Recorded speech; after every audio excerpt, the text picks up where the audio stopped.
قال رسول الله صلى الله عليه وسلم من صام يوما في سبيل الله بعد الله وجهه عن النار 70 خريفا رواه البخاري ومسلم. عن سهل بن سعد رضي الله تعالى عنه قال قال رسول الله صلى الله عليه وسلم في الجنة 8 أبواب منها باب اسمه الريان لا يدخل إلا الصائمون رواه البخاري ومسلم. عن أبي هريرة رضي الله تعالى عنه قال قال رسول الله صلى الله عليه وسلم كل عمل ابن آدم إجاف الحسنة بعشر أمثالها إلى 700 ضعف. قال الله تعالى إلا الصوم فإنه لي وأنا أجزي به ويدع طعامه وشهوته من أجلي رواه البخاري ومسلم. সম্মানিত উপস্থিতি, প্রশংসা আল্লাহর জন্য, শান্তি অবতীর্ণ হোক আল্লাহর রাসূলের উপর সাল্লাল্লাহু আলাইহি ওয়াসাল্লাম।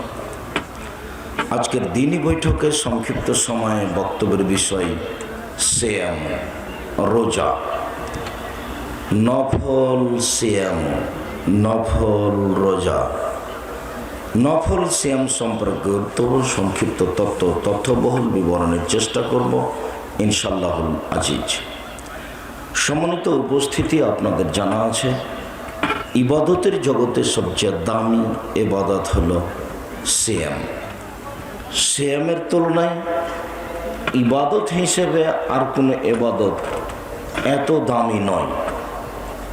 যদিও সালাত এমন একটি ইবাদত যার উপরে নির্ভর করে অন্যান্য ইবাদত, যদিও সালাত এমন একটি ইবাদত যার উপরে নির্ভর করে অন্যান্য ইবাদত। এই ছেলে মধ্যে এসে হেঁটে বেড়াচ্ছ কেন? মানে কি পালে তুমি? একটু শরম করবেন। অনেক সাধ করে বক্তব্য শুনতে এসেছেন এখানে, খুব কষ্ট করে হলেও আমিও উপস্থিত হয়েছি। আমরা কালকে 1টার দিকে ঢাকা থেকে বের হয়ে ফরিদপুর হয়ে 7-8টার দিকে রাজশাহী এসেছি। ক্লাস করার পরে ক্লান্তবোধ মনে করছিলাম। আজকের আমার তারিখ জানাও ছিল না, আর দাওয়ায়ে আল্লাহর সদস্যরা বলল আজকে প্রোগ্রাম আপনাদের এখানে। আর এই জায়গা আগে থেকে আমার কাছে পছন্দনীয়, যদিচ এক শ্রেণীর মানুষ আমি যেন না আসি এটা চাচ্ছে, বাধার কি আছে? অথচ যে চায়নি সে সহ, তার বংশ সহ, তার জাতি সহ আমি চ্যালেঞ্জ করেছি যে আপনার বংশে আপনার ছেলে, আপনার ভাতিজা, আপনার ভাই, আপনার হুজুর, এমন কোনো মায়ের বেটা এখানে আছে যে বলতে পারে এইভাবে যে 90 সাল থেকে নিয়ে এখন পর্যন্ত আমি কোনোদিন অপ্রয়োজনীয় বাক্য বলিনি। তোমরা সাড়া দিও না, তোমার এরকম সাড়ার প্রয়োজন নেই আমার।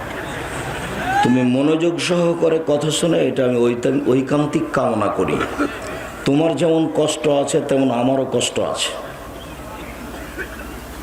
90 সাল থেকে নিয়ে এই 31 বছরে আমি কোনোদিন অপ্রয়োজনীয় বাক্য বলিনি। 31 বছর থেকে আমি কোনোদিন কেসা কাহিনী বলিনি। 31 বছর পুরো জীবনে 31 বছর আমি কোনোদিন কোনো মাযহাবকে নিয়ে কথা বলিনি। সব বক্তব্য রেকর্ডিং আছে, আপনি দেখেন।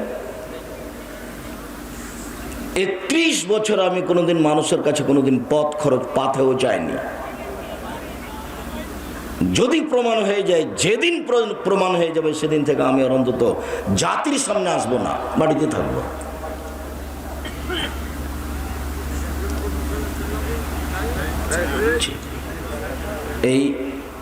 এই 31 বছরে আমি কোনোদিন আমার পরিচয় দিইনি। আমাকে যখন মানুষ চাপ দিয়ে বলেছে যে বিজ্ঞাপন পোস্টারে লিখব আপনার পূর্ণ পরিচয়টা দেন, তখন আমি বলেছি আমার নাম আব্দুর রাজ্জাক আর আমার বাপের নাম ইউসুফ।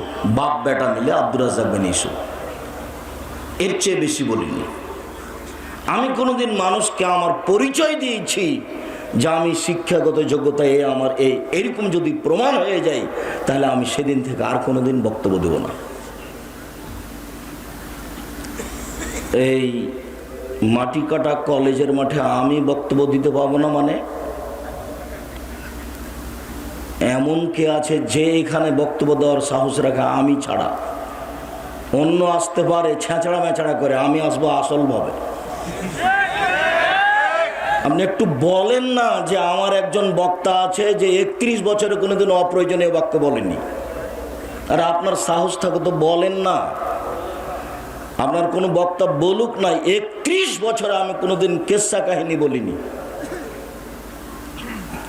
31 বছরে আমি কোনোদিন কেসা কাহিনী বলিনি। আমার বক্তব্যে যদি কোনোদিন কেসা কাহিনী প্রমাণ হয়ে যায় যে আমি জাতির সামনে বক্তব্য দিতে এসে কেসা কাহিনী বলেছি, তাহলে আমি সেদিন থেকে বক্তব্য দেব না।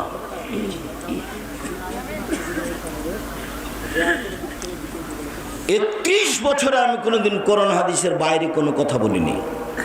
অপ্রয়োজনীয় বক্তব্য বলে, অপ্রয়োজনীয় বাক্য বলিনি, অপ্রয়োজনীয় বাক্য। আপনি মনে করেন কি আমি কোনোদিন মানুষকে হাসানোর জন্য একটা বাক্য ব্যবহার করিনি? আমি মাটিকাটা কলেজ মাঠে বক্তব্য দিব না মানে অবাক কথা। আল্লাহ রহম করো। বাড়াবাড়ি করে লাভ নেই। ফেরাউন ডুবে গেছে, আপনিও মরে যাবেন। ফেরাউন টিকতে পারেনি, আজ সময় টিকতে পারেনি। একটু নিজেকে জিজ্ঞাসা করিয়েন যে আমার কাজটা কেমন হচ্ছে, কথাটা কেমন হচ্ছে। আর আপনি এইগুলো করে কয় জায়গায় ঠেকাবেন? কি ঠেকাবেন? কি করতে পারেন আপনি? সম্মানিত দিনী ভাই বোন, ভুল সিদ্ধান্ত থেকে তওবা করে ফিরে আসেন, মানুষকে সম্মান করার চেষ্টা করেন। এখানে ঠেকাতে আসছেন কেন? আগে তদন্ত করেন যে আব্দুর রাজ্জাক সাহেবের নামে যে অভিযোগ আছে সেইটা কি।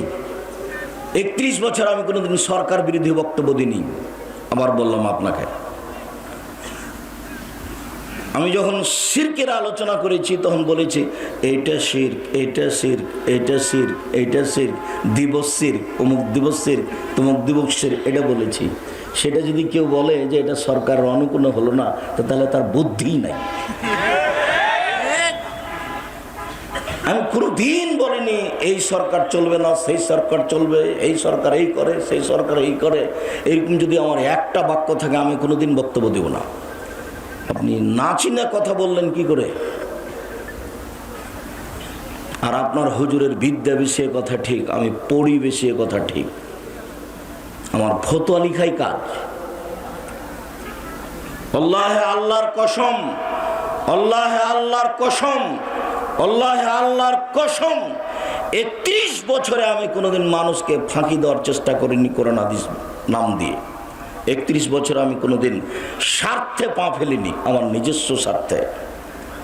আমি টাকা পয়সার পিছনে কোনোদিন দৌড়াইনি, টাকা পয়সা আমার পিছনে দৌড়াই।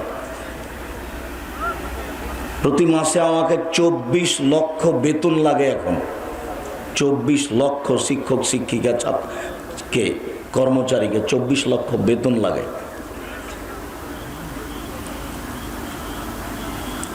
আর তো কর্ম আছে। জামিয়া সালাফে রূপগঞ্জ নারায়ণগঞ্জ ঢাকা প্রায় 50 বিঘা জমির ওপর অবস্থান করে একটা কওমি খারেজি মাদ্রাসা। 50 বিঘা জমির ওপরে। এই যে আপনার বাড়ির পাশে যেটা আছে ডাঙ্গিপাড়া, এটা 25 বিঘা জমির ওপর অবস্থান করে। এখানে 2000 ছেলে, 850-900 মেয়ে, সব ভিন্ন ভিন্ন জায়গায় থাকে, খায়। আপনি কি এমন করেছেন জাতির উপকার যে আপনাকে এত বড় পদক্ষেপ নেওয়া লাগে? আমার কাছে আছে 350 ইয়াতিম আর 500 অসহায় ছেলে মেয়ে আছে। আমার হাত দিয়ে আল্লাহ সব লালন পালন করেন। জামিয়া সালাফের ডাঙ্গিপাড়া পাওয়া রাজশাহী, জামিয়া সালাফের রূপগঞ্জ নারায়ণগঞ্জ ঢাকা, জামিয়া সালাফের 6 মাইল বাবুজ বরিশাল, জামিয়া সালাফের তেঘরা দিনাজপুর বিরল। এটা শুরু হবে সামনের শুক্রবার ইনশাআল্লাহ। এইসব প্রতিষ্ঠানগুলিতে 4000 ছেলে মেয়ে পড়াশোনা করে ভিন্ন ভিন্ন স্থানে। 10 জন মুফতি আলিতে পত্রিকা বের হয়। 10 জন মুফতি প্রতি মাসে তারা বৈঠকে বসে। আমি সেই ফতোয়া বোর্ড পরিচালনা করি। তারপরে ফতোয়াগুলো পত্রিকা আছে, 50টা প্রশ্নের উত্তর আছে। আমি জাতিকে বলেছি আমার হাতে টাকা নেই, কথা সত্য। এখানে প্রতিষ্ঠান গড়ব, এই দেশের মাটিতে একাধিক প্রতিষ্ঠান গড়ব ইনশাল্লাহ, সে কথা সত্য। যেখানে ছেলেমেয়েরা উন্নত মানের শিক্ষা অর্জন করে জাতির অন্যায়ের বিরুদ্ধে লড়বে মুখে কলমে মিডিয়ায়, এবং তার সূচনা করে যাচ্ছি। মুখে হলে এটা যেটা দেখতে পাচ্ছেন, কলমে হচ্ছে আল ইতেসাম পত্রিকায়, মিডিয়ায় তো দেখতে পাচ্ছেন। এছাড়াও জামিয়া সালাফের পক্ষ থেকে মিডিয়া আছে, আল ইতেসাম অনলাইন আল ইতেসাম টিভি। আপনি দূর থেকে মন্তব্য করেন কেন? কয়দিন আপনি প্রতিষ্ঠানে গেলেন? জামিয়া সালাফের এক সন্ধ্যা খায়নি, যদি আমি খেয়েছি আমি তার টাকা দিয়ে দিয়েছি। আমি আপনাদের জামিয়া সালাফের একটা সরিষা সমপরিমাণ সুবিধা ভোগ করি না। যে ভাষায় থাকি প্রতিষ্ঠানের ভিতরে, ওর প্রতি মাসে আমি বেতন দিয়ে দিই, প্রতি মাসে আমি তার ভাড়া দিয়ে দিই। আমি কোনোদিন 10 পয়সার সুবিধা ভোগ করি না। আমার দাদা বলেছে আমার বাপকে যে ও এসেছে, ওর তাকদির আছে, আমাকে ওর জন্য ভাবতে হবে। আমার বাপ সাধারণ মানুষ, কৃষক মানুষ, ও এসেছে ওর তাকদির না, আমাকে ভাবতে হবে। আমিও ভাবি না আব্দুল রহমানকে নিয়ে, আব্দুর রহিমকে নিয়ে এরা কি খাবে, কি করে খাবে, ওই সব টেনশন আমার কাছে নেই। যে এসেছে তার রুজি আল্লাহ ঠিক করে দিয়েছে। আপনি মন্তব্য করেন কোন সাহসে? সম্মানিত দিনী ভাই বোন, আপনার মন্তব্যে আপনার এসব মানুষকে উস্কানিমূলক কথা বলাতে আমি কষ্ট পেয়েছি।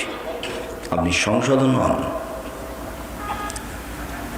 ইবাদতের জগতে সবচেয়ে শক্তিশালী ক্ষমতাধর ইবাদত হলো দান।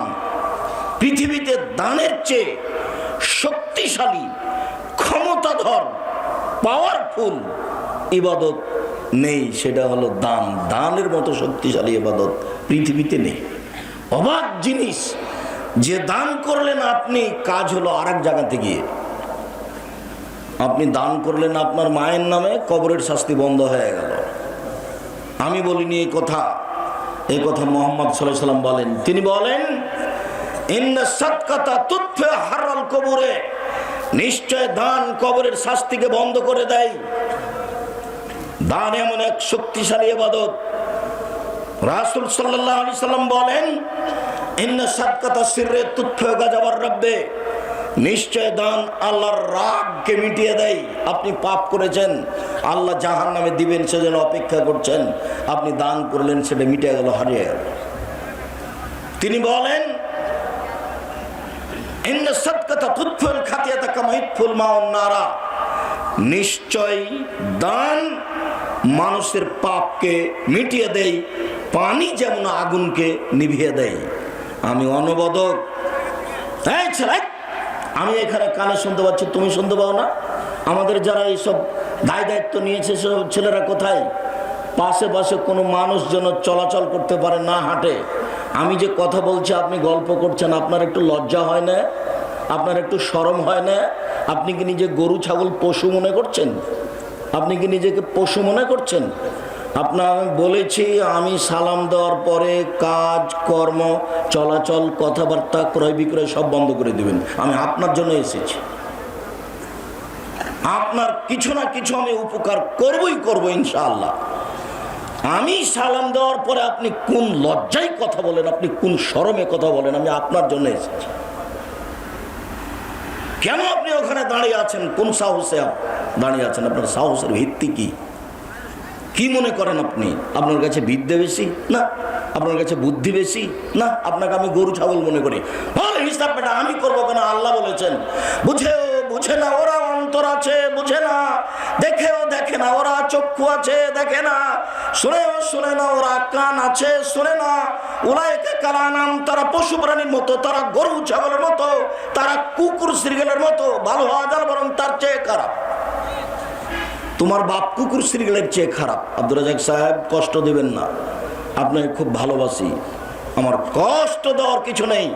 তোমার বাপকে যদি আমি কুকুর শ্রীগেলের চেয়ে খারাপ প্রমাণ করতে না পারি, আমি বক্তব্য দেবো না। তোমাকে, তোমার মাকে যদি আমি অশিক্ষিতা প্রমাণ করতে না পারি, আমি জাতির সামনে বক্তব্য দেবো না। তোমার দাদা মারা গেছে 10 বছর হলো, তোমার বাপ 10 বছর থেকে জমি ভোগ করছে। তোমার বাপ পাবে জমি সকালে আর তোমার ফুফু পাবে জমি বিকেলে, এরকম না একসাথে? তাহলে 10 বছর হলো তোমার বাপ তোমার ফুফুকে জমি দেয়নি কেন? কি বুঝাতে চাচ্ছ? বাপ বেটা মিলে যৌতুক নিয়েছো কেন? ভিক্ষা করে খাবা। মাটি কাটার মানুষ ভিক্ষে যদি না পাও তো চলে যাওয়া ট্রেন স্টেশনে রাজশাহী, এভাবে ভিক্ষা চাইবা বাপ বেটা। ভিক্ষা করা টাকা দিয়ে চাউল কেনে ভাত খেয়ে বাদাত কবুল হবে, এটা অনেক ভালো। যৌতুকের টাকা দিয়ে চাউল কেনে ভাত খেয়ে বাদাত কবুল হবে না। ভিক্ষা করা টাকা যৌতুকের চেয়ে অনেক ভালো। দেখো বাপ বেটার মুখ খাটো হয়ে গেছে, দেখো তোমার বাপের মুখ খাটো। বেটা গৌরব বুঝো না? মানুষের বাড়িতে কাজ করে খাওয়া গৌরব থাকবে, একটা সাহস থাকবে একটা। শ্বশুরকে মানুষের বাড়িতে কাজ করে করে রমজান মাসে একটা লুঙ্গি কিনে দেবে, আব্বা আপনাকে একটা লুঙ্গি কিনে দিলাম, তোমার ভিতরে একটা সাহস কাজ করবে। মানুষের কাছে জিনিস নাও কেন? হাত পাতে তো খারাপ। আল্লাহ রাসূল বলছেন যে হাত পাতে এটা হলো ঘৃণিত হাত, আর যে দেয় দেওয়া হাতটা ভালো। আলিয়াদুলিয়া খায়রুম মিন ইয়াদিস সুফলা, দেওয়া হাতটা ভালো নেওয়া হাতের চেয়ে। কোন শরমে শ্বশুরের কাছে চাইলে জিনিস। আর চাঁপাইনবাবগঞ্জ রাজশাহী জেলার বিবাহের শুরু থেকে নিয়ে শেষ পর্যন্ত একটা কাজও জায়েজ নয়, সবই হারাম। আমার জানা অনুপাতে একটা কাজও জায়েজ নয়, সবই হারাম। আমি সূচনাতে আপনাকে বলছি, এইভাবে সবাই মিলে বউ দেখতে যাওয়া হারাম, এইভাবে বউ বায়না করা হারাম, এইভাবে থোবড়া করা হারাম। সারা গ্রামের লোক ওই বেটি ছেলেটার মুখে ক্ষীর তুলে দিচ্ছে। আরে ক্ষীর তুলে দিতে হয় বউয়ের মুখে, স্ত্রীর মুখে। এ কোন নোংরা নীতি, এ কোন বর্বর জঘন্য নীতি। এই নীতিটা করে পেশাব করে দাও।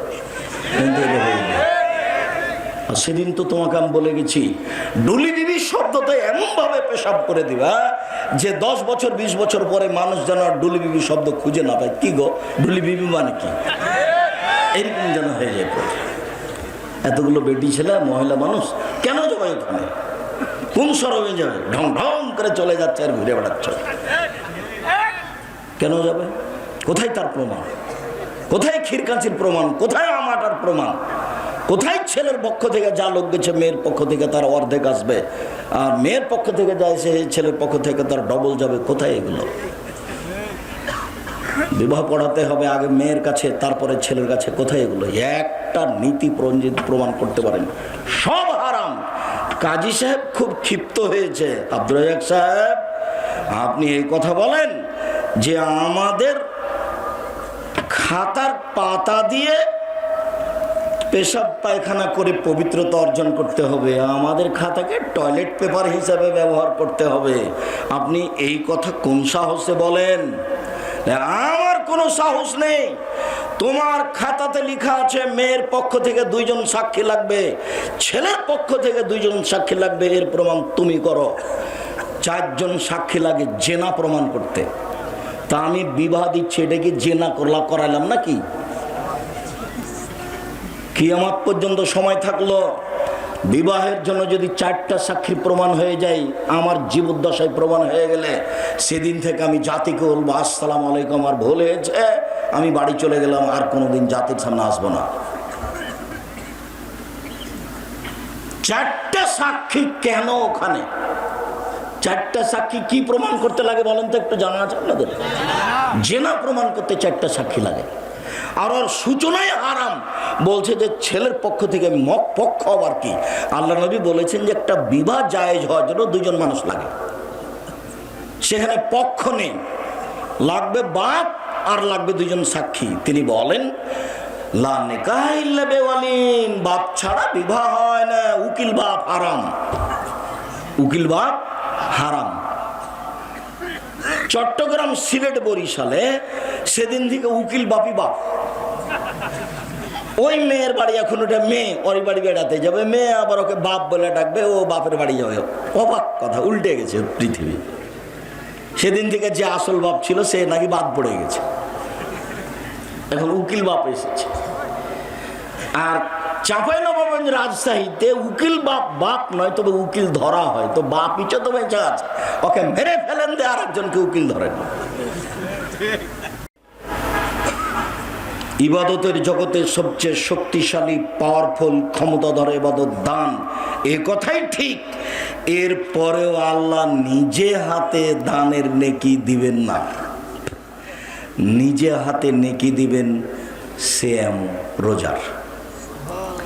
ইবাদতের জগতে সিয়ামের চেয়ে শক্তিশালী কোনো ইবাদত পৃথিবীতে নেই। সালাত এমন একটি ইবাদত যার উপরে নির্ভর করে অন্যান্য ইবাদত।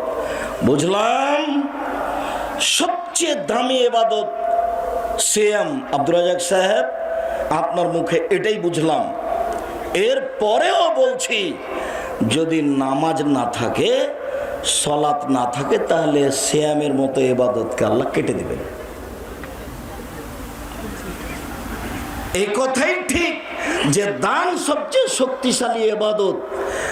তবু যদি নামাজ না থাকে, সালাত না থাকে, তাহলে ওই দানের মতো ইবাদতকে আল্লাহ কি করবেন? কেটে দিবেন, ওটা বাতিল। আব্দুর রাজ্জাক সাহেব, আপনার মুখে শুনেছি আপনি একদিন বলছিলেন যে লাইসা শাইউন আকরামা ইনদাল্লাহি মিনাদ দুআ, চাওয়া, ভিক্ষা করা আল্লাহর কাছে, আল্লাহর কাছে চাওয়া কাজটা আল্লাহর কাছে যত প্রিয়, পৃথিবীর কোনো কাজ আল্লাহর কাছে তত প্রিয় নয়। মানুষের কাছে চাইলে মানুষ ক্ষেপে যায়, আর আল্লাহর কাছে চাইলে আল্লাহ খুশি হন। দুটো বাক্য মনে রাখবেন। মুরব্বী, এদিকে খেয়াল করেন। এই ছেলে, তোমাকে এত শক্তভাবে বলার পরেও কি তুমি কথা বলছো? তুমি কি আসলেই গরু ছাগল হয়ে গেছো? তোমার কাছে বড় মোবাইল থাকে, ল্যাংটা বেটি ছেলেকে দেখে, জেনা দেখে তুমি চক্ষু ঠান্ডা করো, তুমি কলিজা ঠান্ডা করো। এই দিয়ে তুমি দেখাতে চাচ্ছ যে আমি শিক্ষিত যুবক। তোমাকে তো আমি সেদিন বলে গেছি যে তুমি বড় মোবাইল আর কাছে রাখবে না কোনোদিন, বড় মোবাইলে পেশাব করে দিবা। বড় মোবাইল তোমাকে ধ্বংস করেছে, তোমার বাপকে ধ্বংস করেছে, তোমার মাকে ধ্বংস করেছে, তোমার বংশকে ধ্বংস করেছে। তুমি বড় মোবাইলে দিন রাত ল্যাংটা মেয়েকে দেখছো, কলিজা ঠান্ডা করছো, চক্ষু ঠান্ডা করছো, আর জান্নাত কিনতে চাচ্ছ। জান্নাতের মেয়ে পড়ে আছে, জান্নাতের মেয়ে অত সহজ নয়। হ্যাঁ মেয়ে, তোমাকে বলছি, তুমি একটা মেয়ে মানুষ, তোমার হাতে বড় মোবাইল কেন? তোমার ওই মোবাইলে ল্যাংটা মেয়ে নাচে কেন? তোমাকে খারাপ লাগে না? তোমার একটু শরম হয় না? তোমার একটু হায়া হয় না? তোমার একটু লজ্জাবোধ হয় না? তুমি কি করো? কই, আমরা তো জাতির কাছে ভিক্ষা চেয়ে মাসে 24 লক্ষ টাকা মানুষকে বেতন দিই, তো বড় মোবাইল ব্যবহার করি না, করতেও পারি না, তো কই আমাদের তো প্রয়োজনও হয় না। তুমি কি করো ওই মোবাইল দিয়ে? তোমার হাতে, তুমি মেয়ে মানুষ, তোমার হাতে মোবাইল কেন? ও দিয়ে তুমি কি করো?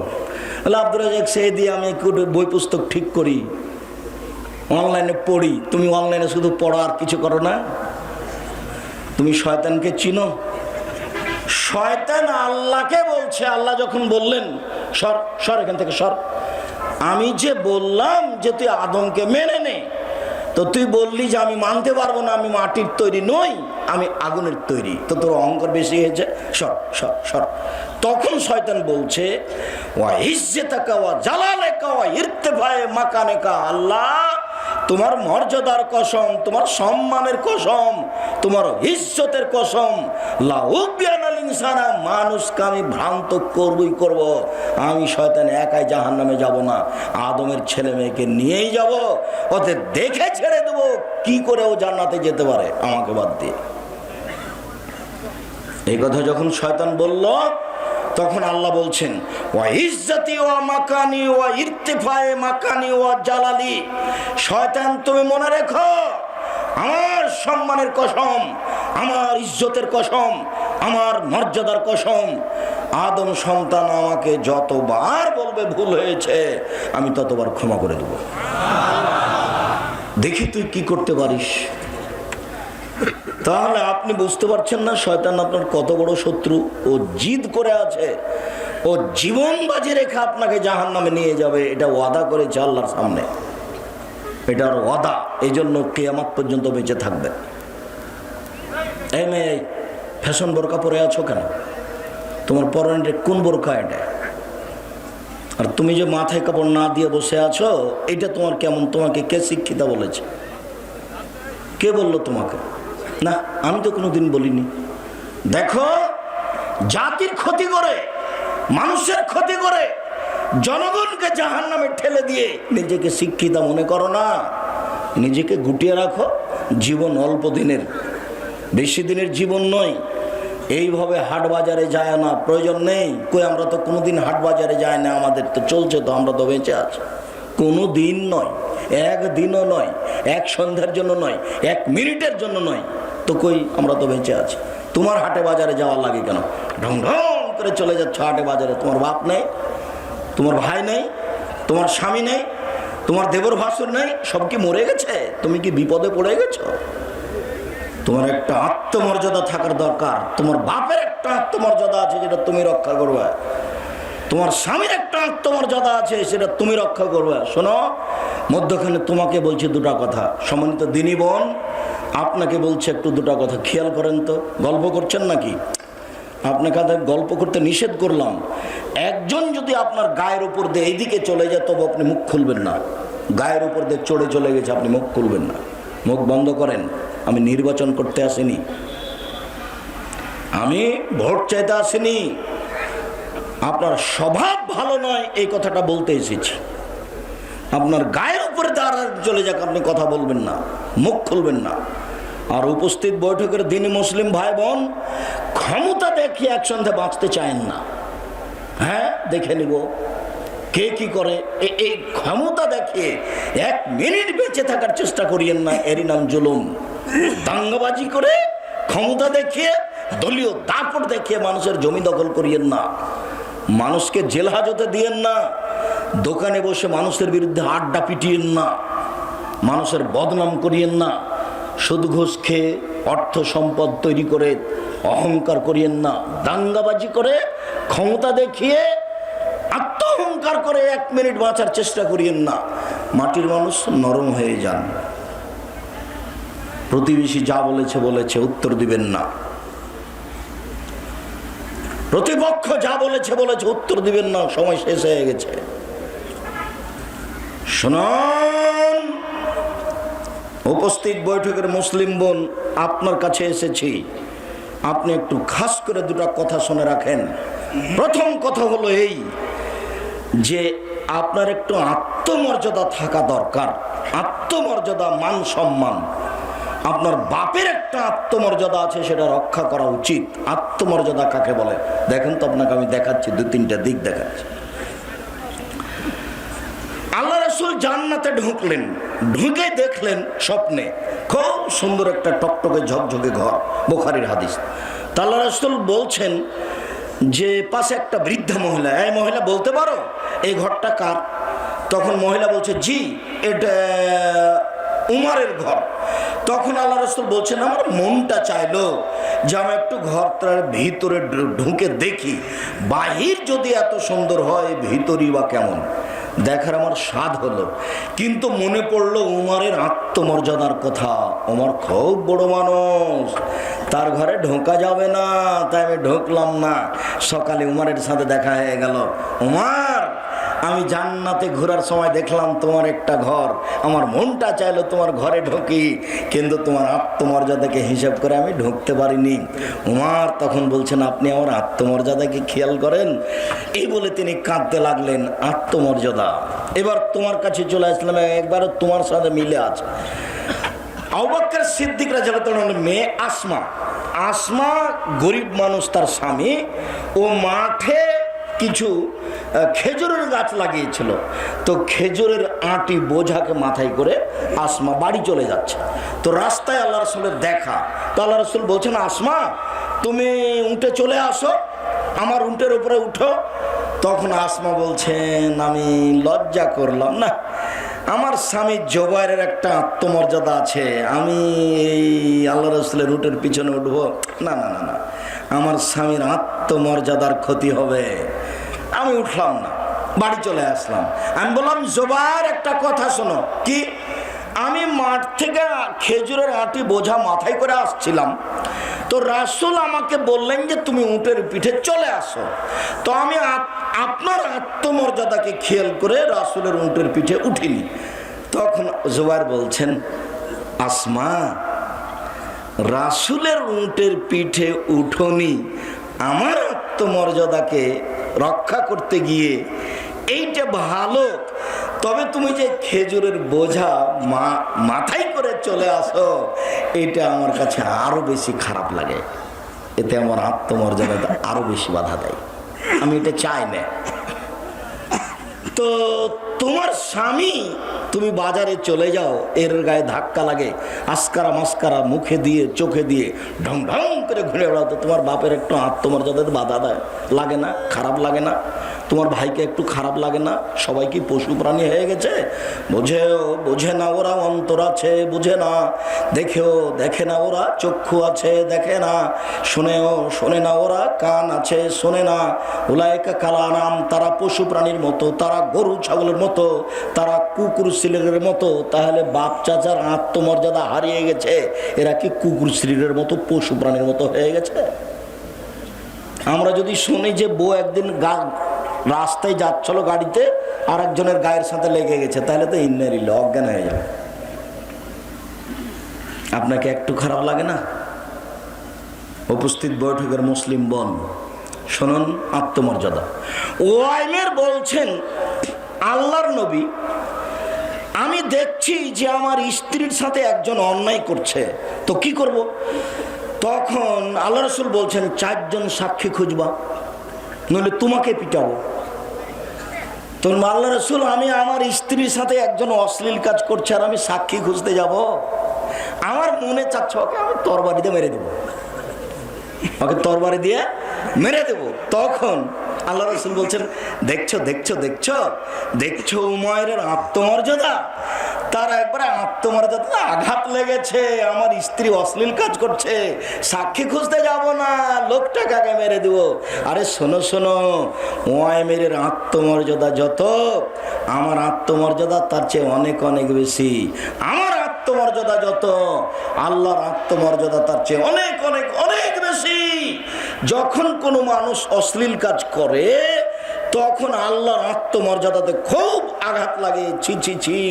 আমি বললাম একজন বিবাহ করো, যদি না হয় তা আরেকটা বিবাহ করো, যদি না হয় তা আরেকটা করো, যদি না হয় তা আরেকটা করো, 4টা বউ করো। আমি তো বললাম, তারপরে তুমি অশ্লীল কাজ করতে গেলে কেন? ও আদমের ছেলে মেয়ে, যখন তুমি অশ্লীল কাজ করতে যাও, তখন আমার আত্মমর্যাদাতে আঘাত লাগে। এটা কে বলছেন? আল্লাহ। কথাটা বলছেন আল্লাহর নবী। এবার আপনাকে আমি সতর্ক করছি।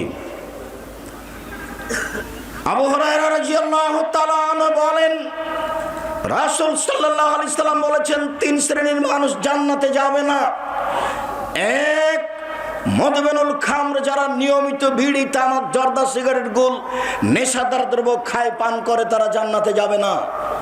আজ থেকে মাটিয়াটা এলাকায়, সারা গোদাগাড়ি, রাজশাহী, চাঁপাইনবাবগঞ্জ এলাকায় দোকান আর বিড়ি বিক্রি হবে না,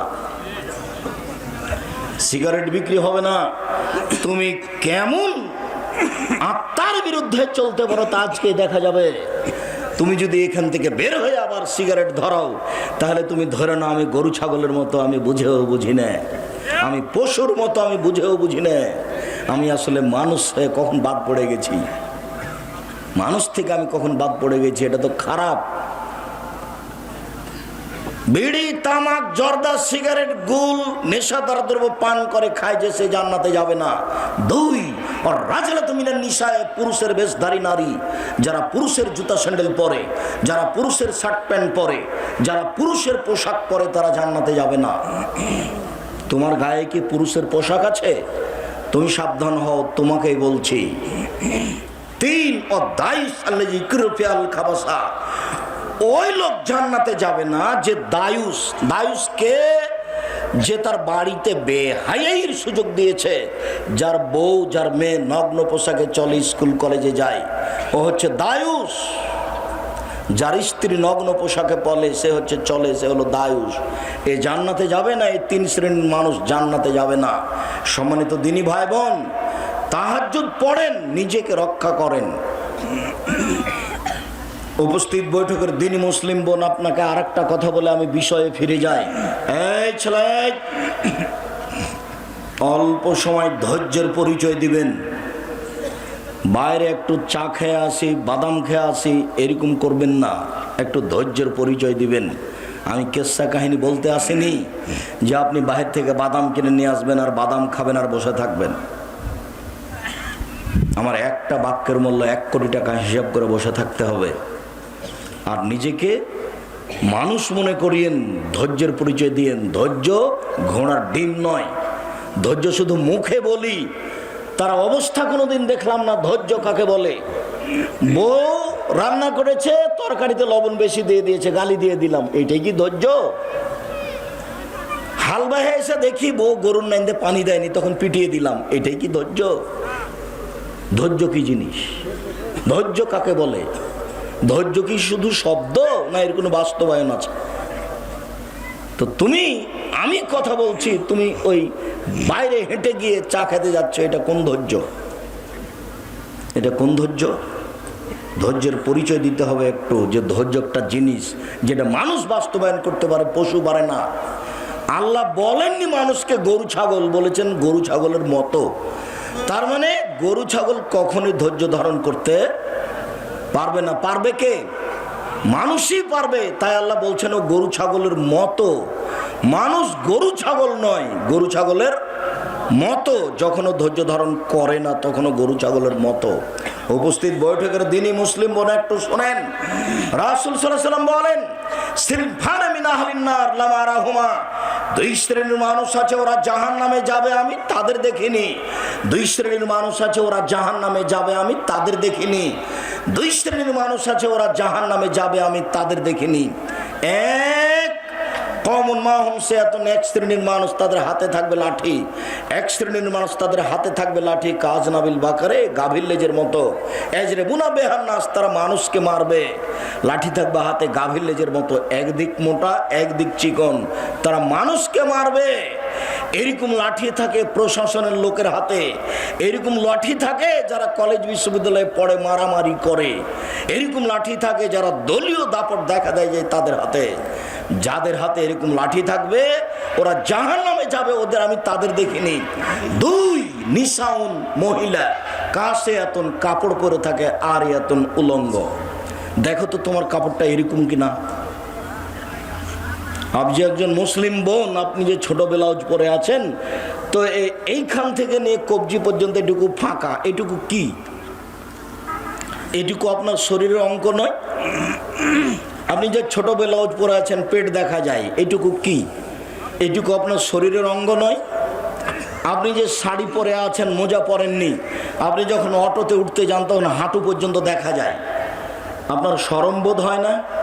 আমি শাড়ি পরা হারাম বলিনি, আমি বলেছি সালোয়ার কামিজ মেক্সি চাদর পরেন। শাড়ি যদি পরেন তাহলে 2 ছাড়ের ব্লাউজ পরতে হবে, এ কথা বলেছি। শাড়ি যদি পরে বাড়ি থেকে বের হন তাহলে পায়ের মোজা পরতে হবে। নইলে যখন আপনি অটোতে উঠবেন, রিক্সাতে উঠবেন, তখন পা হাঁটু পর্যন্ত দেখা যাবে। আপনি একটা মহিলা মানুষ, আপনার অঙ্গ যদি দেখা যায় তাহলে এই পোশাক উলঙ্গ পোশাক। আর যেগুলো পরে আমাদের মেয়েরা স্কুল কলেজে যাচ্ছে, এটা তো পোশাক নয়, এটাই ল্যাংটা পোশাক, যা দিয়ে শরীরের অঙ্গ প্রত্যঙ্গ বোঝা যায়। এটা পোশাক আল্লাহ রাসূল বলেননি।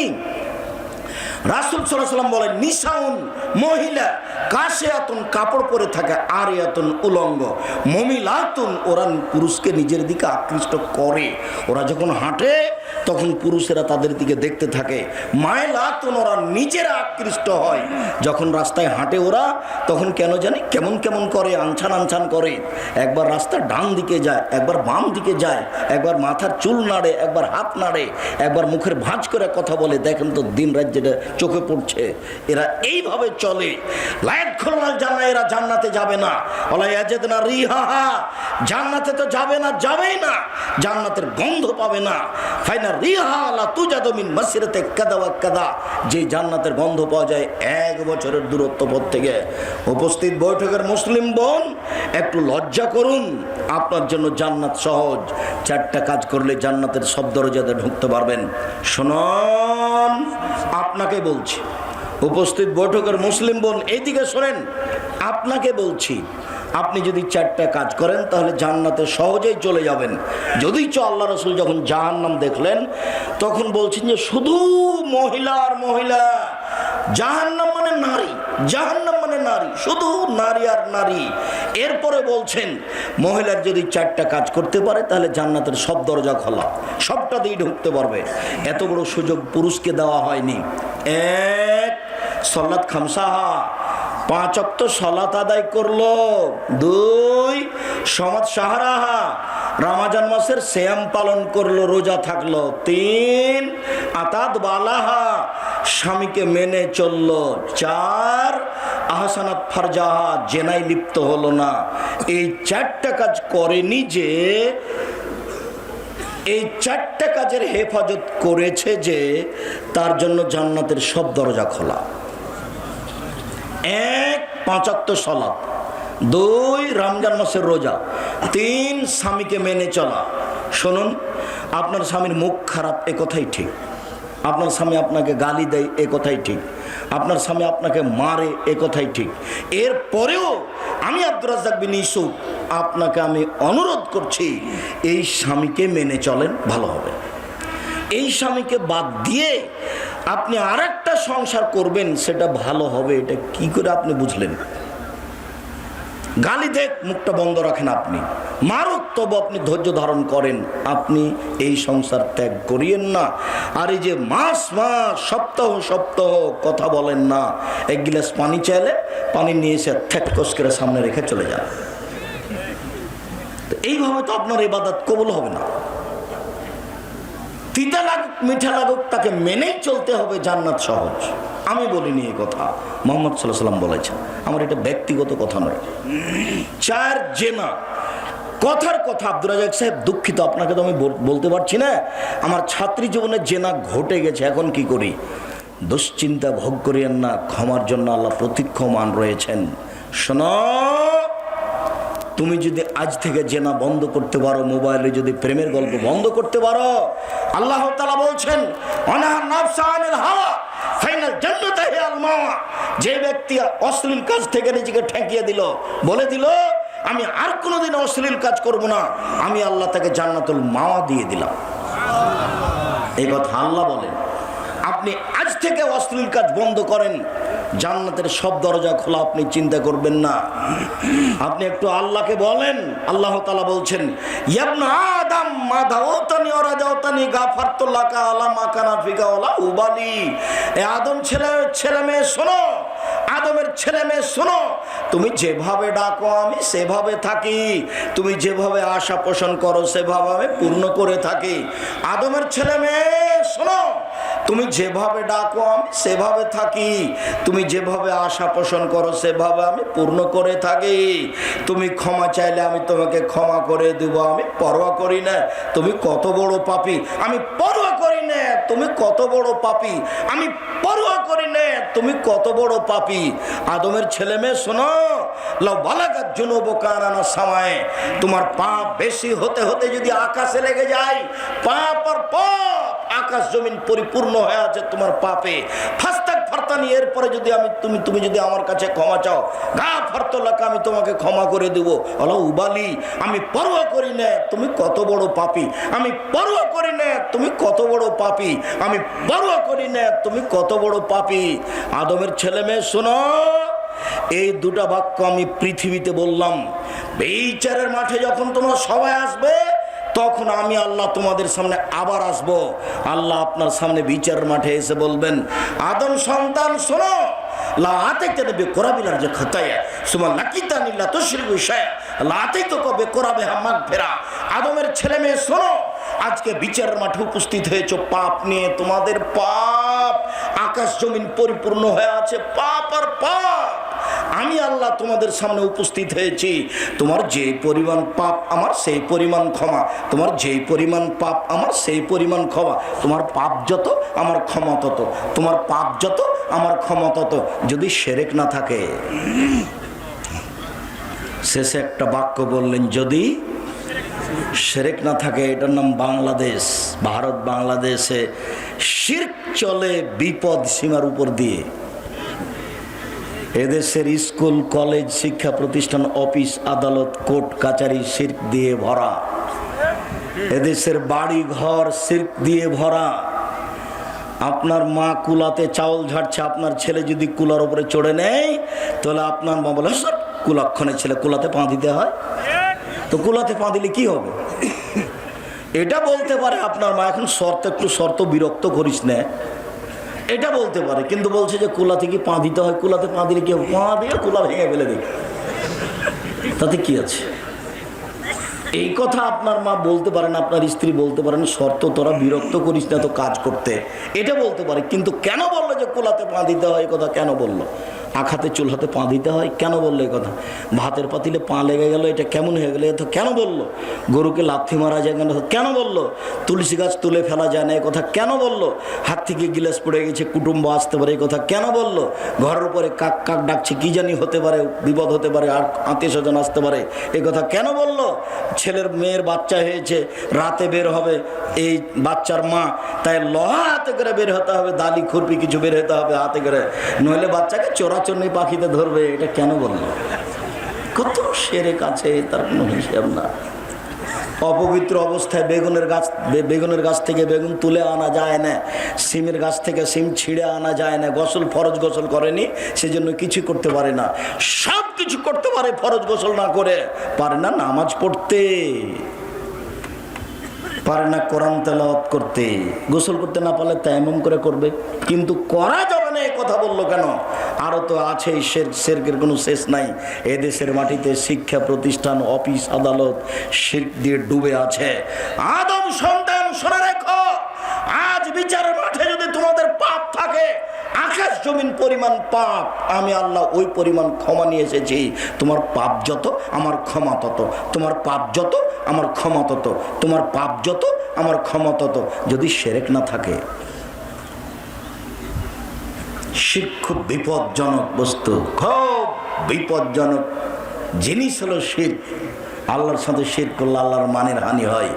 সম্মানিত দিনী ভাই বোন, বলছিলাম উপস্থিত দিনী বৈঠকের মুসলিম বোন, আপনার কাছ থেকে চলে আসলাম, আর আপনাকে একটু বলছি, একটু স্বভাবটা পরিবর্তন করেন। শান্তি তৃপ্তি স্ত্রীর কাছে আছে। স্বর্ণ দিয়ে যদি ঘর বানান, মখমল চাদর যদি বিছানা সাজান, এরপরে যদি স্ত্রী না থাকে তাহলে শান্তি তৃপ্তি নেই। ভাত খেলে শান্তি তৃপ্তি নেই, শান্তি তৃপ্তি আছে স্ত্রীর বউয়ের কাছে। শুনুন, মিষ্টি খেলেও শান্তি তৃপ্তি হবে না, শান্তি তৃপ্তি আছে স্ত্রীর কাছে। সব শান্তি তৃপ্তি আল্লাহ স্ত্রীর কাছে রেখে দিয়েছেন, তো তাকে মারেন কি করে? তাকে গালি দেন কি করে? মুখ খারাপ করেন কি করে? কেন বললেন যে তোর বাপের বাড়ি যাব না? কালকেই তুমি তোমার শ্বশুর বাড়ি যাওয়া, আর 12.5 কেজি চাউল কাফারা দিয়ে দেবে। তুমি যে বলেছ আর যাব না, এটার নাম হলো কসম। তোর বাপের বাড়ি আর যাব না, এটার নাম কি? কসম। এখন কি করতে হবে? আজকে যেতে হবে। তো গিয়ে কিভাবে যাব? 1.25 কেজি করে চাউল দিবা 10 জন ফকিরকে, তাহলে কতখানি হলো? 12.5 কেজি হলো না? 10 জন ফকিরকে কত করে দিতে হবে? 1.25 কেজি করে চাউল, তাহলে কতটি হলো? 12.5 কেজি চাউল ফকিরকে দিয়ে আজকে শ্বশুর বাড়ি যেতে হবে। আর শ্বশুর বাড়ির যাব না এরকম রাগ করবেন না। জামাইরা রাগ করে বিবাহের সময়, বলে এইটা হবে না, এইটা হবে না, ঠ্যাং উল্টে দিয়েছে বেকু। আজকে তোমার শ্বশুর বিপদে পড়েছে, আজকে তুমি সহযোগিতা করো, এত ঢং কেন? এরকম স্বভাব কেন? এসব স্বভাব আমাকে খুব ঘৃণা লাগে, খারাপ লাগে। এটা আপনি কেন করবেন? একটু ভালো হয়ে যান, 5 ওয়াক্ত সালাত আদায় করেন, একটু ভালো হয়ে যান, ভালো হবে। অল্প জীবন, মানুষকে কষ্ট দেওয়ার চেষ্টা করিয়েন না, কাউকে ধমকায় কথা বলবেন না, কাউকে গালি দিয়েন না, কাউকে মারতে যায়েন না, কাউরে একেবারে খেপে জমি জায়গা দখল করতে যায় না, মামলা দিতে যায় না। মামলা দিবেনই না মানুষের বিরুদ্ধে, যা হচ্ছে হোক। যখন সিলেট কোর্টে মামলা হলো আমার নামে, 5,000 কোটি টাকার মামলা। কত টাকার? 5,000 কোটি টাকার মামলা। কেন? আমি নজরুল ইসলামের মানের হানি করেছি। কিভাবে? নজরুল ইসলাম বলেছে, মসজিদের পাশে কবর দিও ভাই, এই গুনাহগার কবর আজাব হতে পাইবে রেহাই। তখন আমি বলেছি ভুল হিসাব, মসজিদের পাশে কেন? কারো বাপের কবর যদি কাবা ঘরের নিচে হয় তবু রক্ষা হবে না। বিচার বিচারি। তা আমি এই কথা বলে নাকি তার মানের হানি করেছি। তাই যতবার ঠাকুর বলছে, তুমি কি জানো ঠাকুর বলছে ও কালিমা তোমার আকাশ তোমার বাতাস, কালিমার বাপের আকাশ। তো ঠাকুর তো বলছে ও কালিমা তোমার আকাশ তোমার বাতাস। তো আমি বললাম যে তো কালিমার আকাশ নয়, কালিমার বাতাস নয়, ঠাকুর বলেছে, ঠাকুরের বলা ঠিক হয়নি। তা আমি ঠাকুরের মানের হানি করলাম। এই জন্য কত টাকার মামলা? ৫,০০০ কোটি টাকার। তো এবার আমি কাঠগড়ায় দাঁড়ালাম। তখন আমাকে জজ বলছে, আপনি কি আব্দুর রাজ্জাক বিন ইউসুফ, পিস টিভির আলোচক? জি। আমাকে বলছে আপনার মামলা খারিজ করে দিলাম। সিলেট কোর্টের অবস্থা। আর যখন সুনামগঞ্জ কোর্টে দাঁড়ালাম তখন আমাকে বলছে, আব্দুর রাজ্জাক সাহেব, মামলা সম্পর্কে আপনার সাথে কোনো কথা নেই, আপনার মামলার নথিপত্র এই রাখলাম, আপনার সাথে আমার কিছু কথা। 15 মিনিট একটানা আমার সাথে কথা বললো। আমাকে উকিল বলে দিয়েছে, যাই বলুক আপনি মুখ খুলবেন না, খালি শুনবেন। আপনার কথা চিরদিনই শুনি, আজকে শুধু আমার কথাটা শুনবেন। ওরা জজ, ওদের ক্ষমতা অনেক বেশি, যেটা বলবে সেটাই। অতএব আপনি মুখ খুলবেন না, আজকে খালি আমার একটা কথা শোনেন, মুখ খুলবেন না। তো 15 মিনিট যা বললাম আমি শুধু তাই শুনতেই থাকলাম। তারপরে বললেন যে আপনার আমি কি এটাকে বলে জামিন মঞ্জুর করলাম। ও একথা বললো না যে মামলা খারিজ করলাম, একথা বললো না, জামিন মঞ্জুর করলাম। তারপরে যে কি হয়েছে আর যাওয়া লাগে না।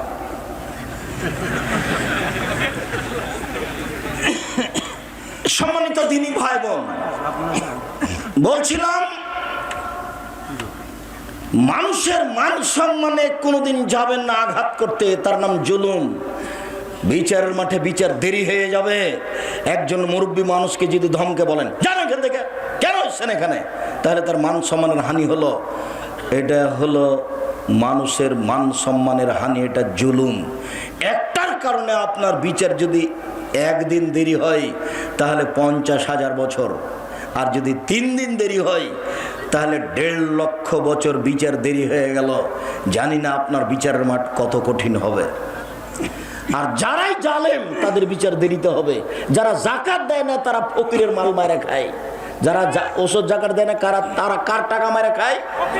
ফকিরের। ওরাও জালেম, ওদের বিচার দেরিতে হবে। আল্লাহ রাসূল বলছেন হাত্তা ইউজাবানান নাস, যতক্ষণ পর্যন্ত মানুষের বিচার না হচ্ছে ততক্ষণ পর্যন্ত আপনার এই অবস্থা চলবে। আপনি অপেক্ষা করুন, আপনার বিচার লেট হয়ে গেছে। একদিন লেট হলে 50,000 বছর, যদি 3 দিন লেট হয় 1.5 লক্ষ বছর। আর ভালো মানুষের বিচারের সময়সীমা কতটুকু? আহারে, ভালো মানুষের বিচারের সময় কতটুকু? 1 ওয়াক্ত সালাত আদায়ের সমান। 1 ওয়াক্ত সালাত আদায়ের সমান ভালো মানুষের বিচার কতক্ষণ হবে? 1 ওয়াক্ত সালাত আদায় করতে কত সময় লাগে? অনুমান 5 থেকে 7 মিনিট, 10 মিনিট। ভালো মানুষের বিচারের সময়সীমা এইটুকু।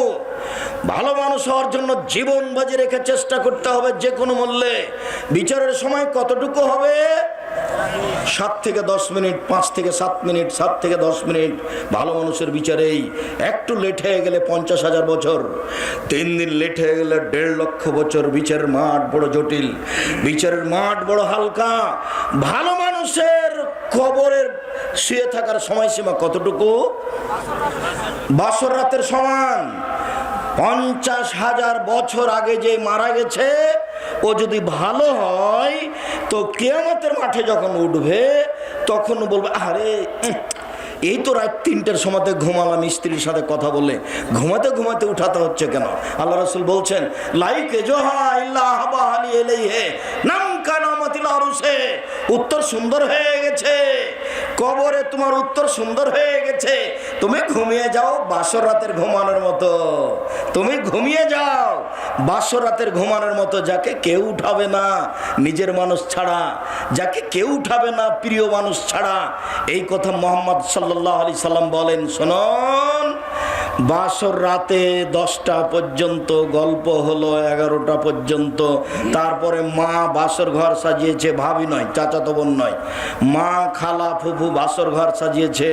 ঢুকলাম, দেখি সুন্দরী মেয়ে টকটকে ঝকঝকে হয়ে বসে আছে। প্রথম কাজ মাথায় হাত দিয়ে দোয়া পড়তে হবে, দ্বিতীয় কাজ 2 রাকাত সালাত আদায় করতে হবে, তৃতীয় কাজ দোয়া পড়ে দাম্পত্য জীবনে যেতে হবে। স্ত্রী আপনার, এ কথা ঠিক, তবে আপনার অধিকার নাই অধিকার মুহাম্মদ সাল্লাল্লাহু আলাইহি সাল্লামের। দোয়া পড়তে হবে, বিসমিল্লাহ আল্লাহুম্মা জান্নিবনা শায়তান ওয়া জান্নিবি শায়তান মা রাযাকতানা। এরপরে মিলন, এরপরে কিছুক্ষণ কথা বলতে বলতে রাত 3টা বেজে গেল, ঘুমিয়ে গেলাম। 5টায় আজান হয়ে গেল। তাহলে 5টার সময় স্ত্রী বলছে চলো ঘুম থেকে উঠো, সালাত আদায় করতে হবে। তাহলে বাসরাতে মোটামুটি কতটুকু ঘুমালো? 3টায় ঘুমিয়েছে, 5টায় আজান, তাহলে 2 ঘন্টা। আবার আপনারা বলিয়েন না যে বাসর রাতের সময়সীমা 2 ঘন্টা, নাহলে এটা আবার বিপদ হয়ে যাবে। তার মানে একটা মোটামুটি সময়সীমা 1.5-2 ঘন্টা। তাহলে একটা ভালো মানুষের কবরের সময়সীমা কতটুকু? 1.5-2 ঘন্টায় কথা মুহাম্মদ সাল্লাল্লাহু আলাইহি সাল্লাম বলেছেন। অথচ লোকটা কবরে কতদিন থেকে আছে? 5000 বছর থেকে। কতদিন থেকে আছে? 5000 বছর থেকে। একটু ভালো মানুষ হওয়ার চেষ্টা করতে হবে, রাতে কান্নাকাটি করতে হবে, একেবারে কান্নায় ডুটে পড়তে হবে। আল্লাহ তাআলা বলছেন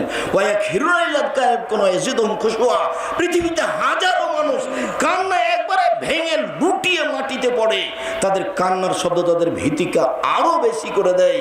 কান্নাকাটি করতে শিখতে হবে। রাসূল সাল্লাল্লাহু আলাইহি সাল্লাম বলছেন লা ইয়ালিজার রাজুলুন নারা বাকা মিন খাশিয়াতিল্লাহ হাত্তা ইয়ালিজাল লাবানু ফি দারে। আল্লাহর ভয়ে কাঁদে যে তার জাহান্নামে যাওয়া ওইরকমই অসম্ভব।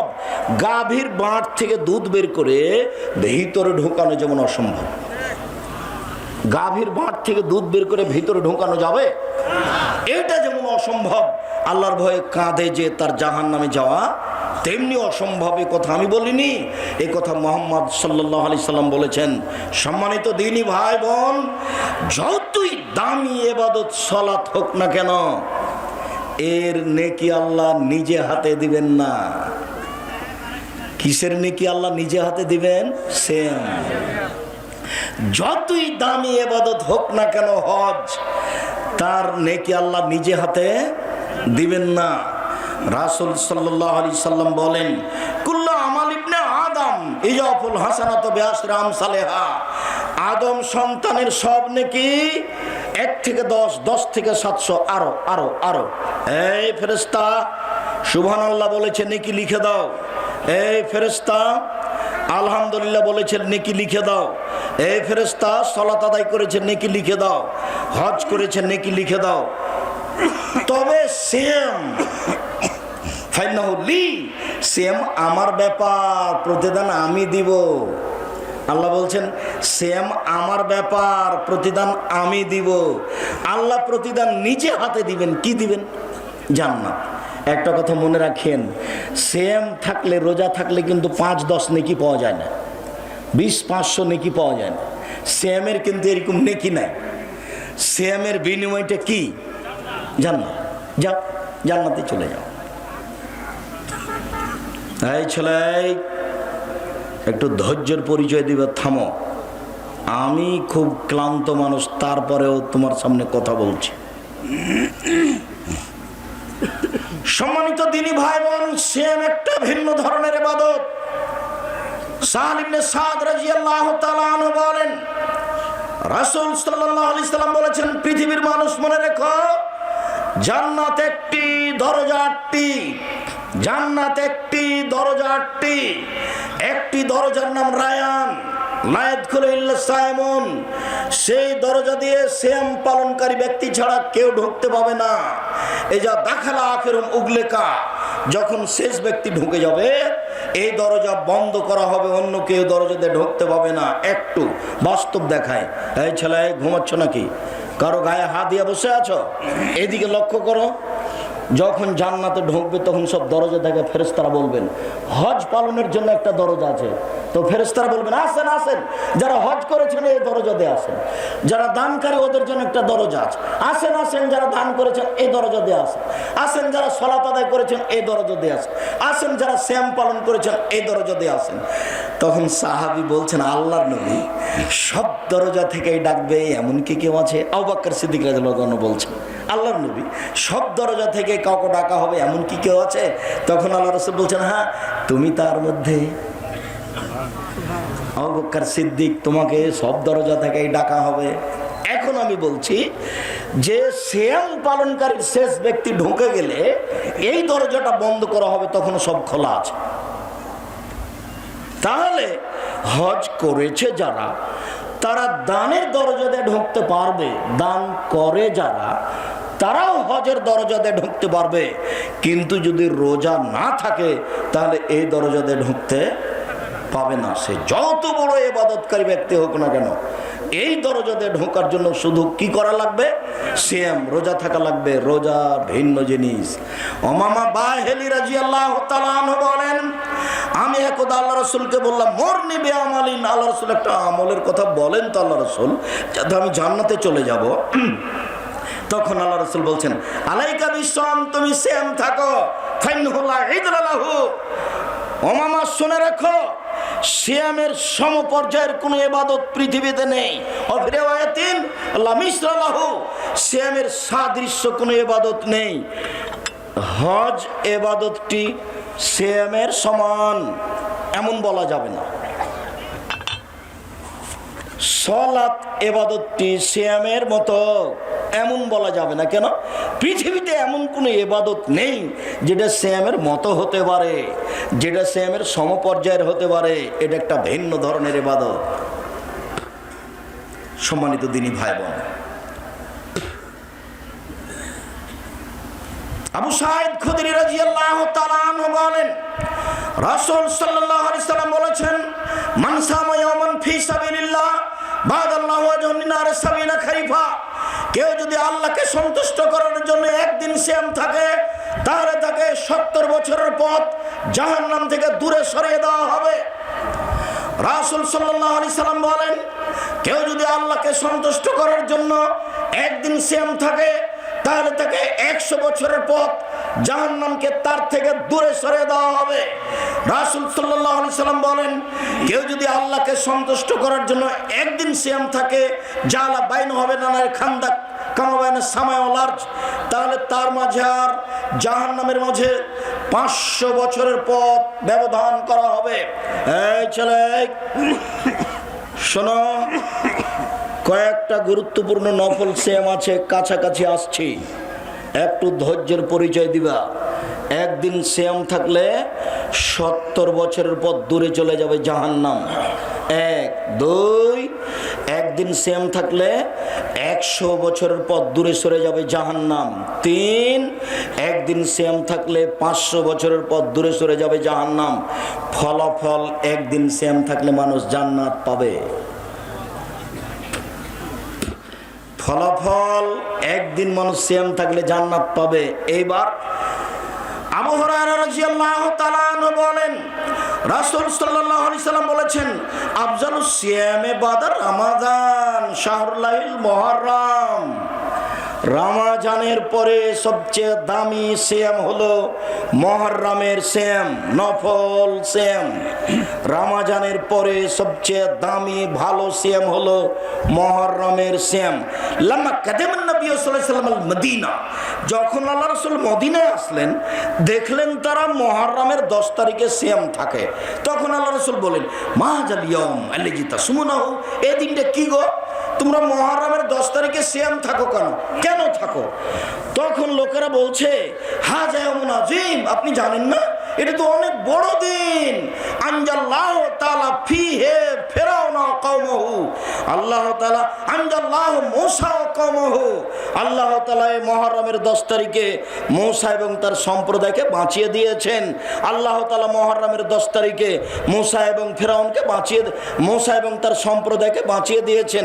ওয়া গাররাকা ফিরআউন কওমহু, ফিরআউন তার সম্প্রদায়কে ডুবিয়ে দিয়েছে। আল্লাহ তাআলা এই দিনে ফিরআউন তার সম্প্রদায়কে ডুবিয়ে দিয়েছেন।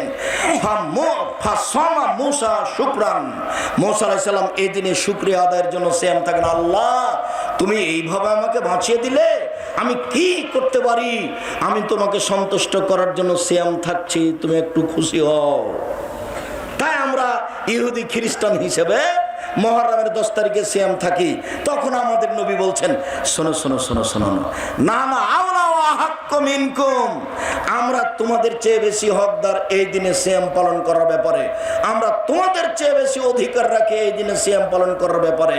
ফাসামা রাসূলুল্লাহ সাল্লাল্লাহু আলাইহি ওয়াসাল্লাম, আল্লাহ রাসূল মুহররমের 10 তারিখে সিয়াম থাকলেন আর সিয়ামের আদেশ করে দিলেন। তখন জনগণ বলল, আল্লাহ নবী কেমন হলো এটা? আল্লাহ রাসূল কেমন হলো এটা?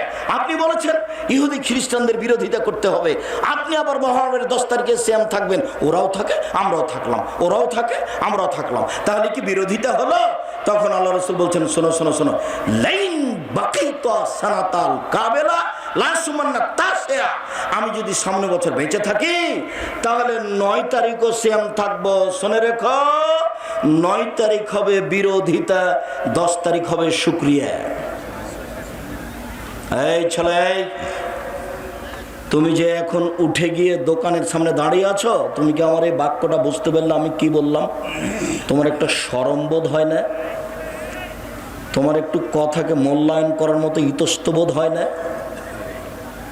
আমি যে বললাম এখন দেখো তো তুমি কি বললাম। আমি 9 তারিখ সিয়াম থাকবো কেন? ইহুদি খ্রিস্টানদের বিরোধিতা করার জন্য। 10 তারিখ সিয়াম থাকবো কেন? শুকরিয়া আদায়ের জন্য। কিসের শুকরিয়া? কিসের শুকরিয়া? মূসা আলাইহিস সালামকে আল্লাহ বাঁচিয়ে দিয়েছেন আর ফেরাউনকে আল্লাহ ডুবিয়ে দিয়েছেন এই জন্য। তাহলে হোসাইন মুহররমের 10 তারিখে শহীদ হয়ে গেছেন এই জন্য নয়। বুঝা গেল না কথা? হোসাইন মুহররমের 10 তারিখে শহীদ হয়েছেন এই জন্য নয়। ও তো প্রায় মিথ্যা কথা দিয়ে জড়ানো আছে। ফাতেমা কান্দিয়া কয় আজ বুঝি হুসাইন কারবালাতে শহীদ হয়। ফাতেমা কান্দিয়া কয় আজ বুঝি হুসাইন কারবালাতে শহীদ হয়। বড় বিক্রি করছে সে লোকটা বলছে। তো যেই দিন হুসাইন রাদিয়াল্লাহু তাআলা আনহু ইরাকের মাটিতে কারবালার মাঠে শহীদ হন, তার 49 বছর আগে ফাতেমা মারা গেছে। কতদিন আগে? 49 বছর আগে। তো আজকে ফাতেমা কাঁদবেন কি করে? এর নাম বক্তব্য। চাঁপাই নবাবগঞ্জের বক্তব্য, তাফসির মাহফিল। বেটা তাফসির মাহফিল করছে এইসব যে লেখার কাহিনী দিয়ে। মুফাসসিরও জানে না যে কি বলছি, জনগণও জানে না যে কি বলছি। আন্ধা কো আন্ধা পড়াতা হয়। তোমার গায়ে একটু বাধা লাগে না? তোমার গায়ে একটু রক্ত নেই, সব পুজ। আমার গায়ে একটু বাধা লাগে, আমি এরকম তাফসির মাহফিল সহ্য করি না। তোমার মুফাসসিরকে আমি খুব ভালোভাবে জানি। আমি বলিনি ইনি, আমি বলেছি 98% জন মুফাসসির মিথ্যুক। আমি বলিনি ইনি মিথ্যুক। আমি বলেছি 95% জন বক্তা মিথ্যুক। আমি বলিনি ইনি মিথ্যুক। আমার এই 31 বছর আমি কোনোদিন কাউকে বলিনি যে আপনি মুফাসসির, আপনি মিথ্যুক, এ কথা বলিনি। আমি 31 বছরে কোনোদিন বলিনি যে আপনি বক্তা, আপনি মিথ্যুক, এ কথা বলিনি। তোমার যদি সাহস থাকে তাহলে তুমি বলো, আব্দুর রাজ্জাক সাহেব আমার মুফাসসির কালকে তাফসির করে গেছে, কোনটা মিথ্যা একটু দেখান তো। তাহলে তোমাকে দেখানোর জন্য আমি প্রস্তুত আছি। কথায় কথায়, পাতায় পাতায় দেখো। এরকম তাফসিরের নাম মানুষের সামনে দিন প্রচার নয়। মানুষের সামনে দিন প্রচার হচ্ছে ওয়াজ নসিহত, সালাতের উপরে কথা, হজের উপরে কথা, খাওয়া পান করার উপরে কথা। এর নাম হচ্ছে উপদেশ। কি যে বললো ঘন্টার ঘন্টা এইসব জুলেখার কাহিনী বলতে বলতে, আর আমরা বাদাম খেতে খেতে বাদাম যা কিনেছিলাম সব শেষ। ও আবার শেষে বলছে যে তাফসির তো করলাম, 2 দিন লাগবে আরো তাফসির করতে। আল্লাহর কসম, ওরকম তাফসির পৃথিবীর কোনো মুফাসসির করেনি। আপনারা যদি বাস্তব পরীক্ষা করেন তো তাফসির ইবনে কাসির বাংলা পাওয়া যায়। আপনি মুফাসসিরকে ওইদিকে তাফসির করতে লাগাবেন আর বলবেন সূরা বাকারার 15 নম্বর আয়াত থেকে আপনি তাফসির করেন, আর আপনিও বাংলা তাফসির ইবনে কাসির দেখতে থাকবেন। এক জায়গায় তো মিল খাবে না গো, এক জায়গা তো মিল খাবে না। আন্ধা কো আন্ধা পড়াতে হয়, অন্ধকে অন্ধ পড়াচ্ছে। আর আমাদের ছেলেরা বলছে আব্দুর রাজ্জাক সাহেব আমাদের তাফসির মাহফিলে আসবেন, আমাদের তাফসির কমিটির সভাপতি নেই, সেক্রেটারি নেই। হ্যাঁ, আপনারা 1 বছরের জন্য টাকা দান করেন, সামনে বছর আনতে হবে। কত যে টাকা পয়সা উঠাচ্ছে, কি যে হবে তোমাদের আমি নিজে বুঝি। আমি একবার চিন্তা করি, মানুষ যে আমাকে নিজে থেকে কিছু টাকা পয়সা দিল বক্তব্য দিতে গিয়ে, এইটা যদি বিচারের মাঠে আল্লাহ ধরে তা আমি কি বলবো? তবে আমি কোনোদিন চাইনি, আমি কোনোদিন বলিও নি। যখন কিছুই দেয়নি তো আমি গাড়ি ধুটে চলে আসছি রংপুর থেকে। তো আমি মনে করছি এই সময় যদি আমার মুখটা একটু বিবর্ণ দেখে তাহলে আমি প্রমাণ করে দিলাম যে আমি টাকার পিছনে দৌড়াই। আমি বলেছি যারা আমাকে 1 টাকাও দেয়নি, একবারে রংপুর থেকে পাঠিয়ে দিয়েছে, ময়মনসিংহ থেকে পাঠিয়ে দিয়েছে, মানিকগঞ্জ থেকে পাঠিয়ে দিয়েছে, 1টা টাকাও দেয়নি, ওরা যদি আমার মুখের বিবর্ণ প্রমাণ করতে পারে আমি জাতির সামনে কথা বলবো না। ওরা যদি আমার মুখের বিবর্ণ প্রমাণ করতে পারে, আমি টাকা পয়সার পিছনে কোনোদিন ঘুরিনি, টাকা আমার পিছনে ঘুরে। সম্মানিত দিনী ভাই বোন, আমি আপনাকে অনুরোধ জানাচ্ছি, আল্লাহর কসম, ধর্ম প্রচার করতে এসে পরকালকে হারাতে রাজি নই। আমি ধর্মের নামে মিথ্যা কথা বলে পরকাল হারাতে রাজি নই। আপনার আমি একটু পরিবর্তন চাই, আপনি আমার দিনী ভাই, আপনি আমার দিনী বোন, আপনার আমি কল্যাণ কামনা করি। রাসূল সাল্লাল্লাহু আলাইহি সাল্লাম 4টা জিনিস কখনো ছাড়তেন না, দেখে আপনার মনে থাকে কিনা। হাফসা রাদিয়াল্লাহু তাআলা আনহা বলেন, আরবাউন লা ইয়াদাহুন্না, 4টা জিনিস আল্লাহ রাসূল কখনো ছাড়তেন না। 1 আশুরা মুহররমের 10 তারিখের সিয়াম, 2 ওয়াল আশর যুলহিজ্জার 1 থেকে 9 পর্যন্ত সিয়াম। কতদিন? হজের মাসের 1 থেকে 9 পর্যন্ত সিয়াম। 3 সালাসাত আয়ামিন মিন কুল্লি শাহরিন, প্রত্যেক মাসে 3 দিন সিয়াম। 4 রাকাত আল ফজরে, ফজরের 2 রাকাত সুন্নাহ। এইদিকে এই ছেলে আমার দিকে দেখো তো তোমার মনে থাকে কিনা। 4টা জিনিস আল্লাহ রাসূল কখনো ছাড়তেন না। 1 মুহররমের 10 তারিখের সিয়াম, 2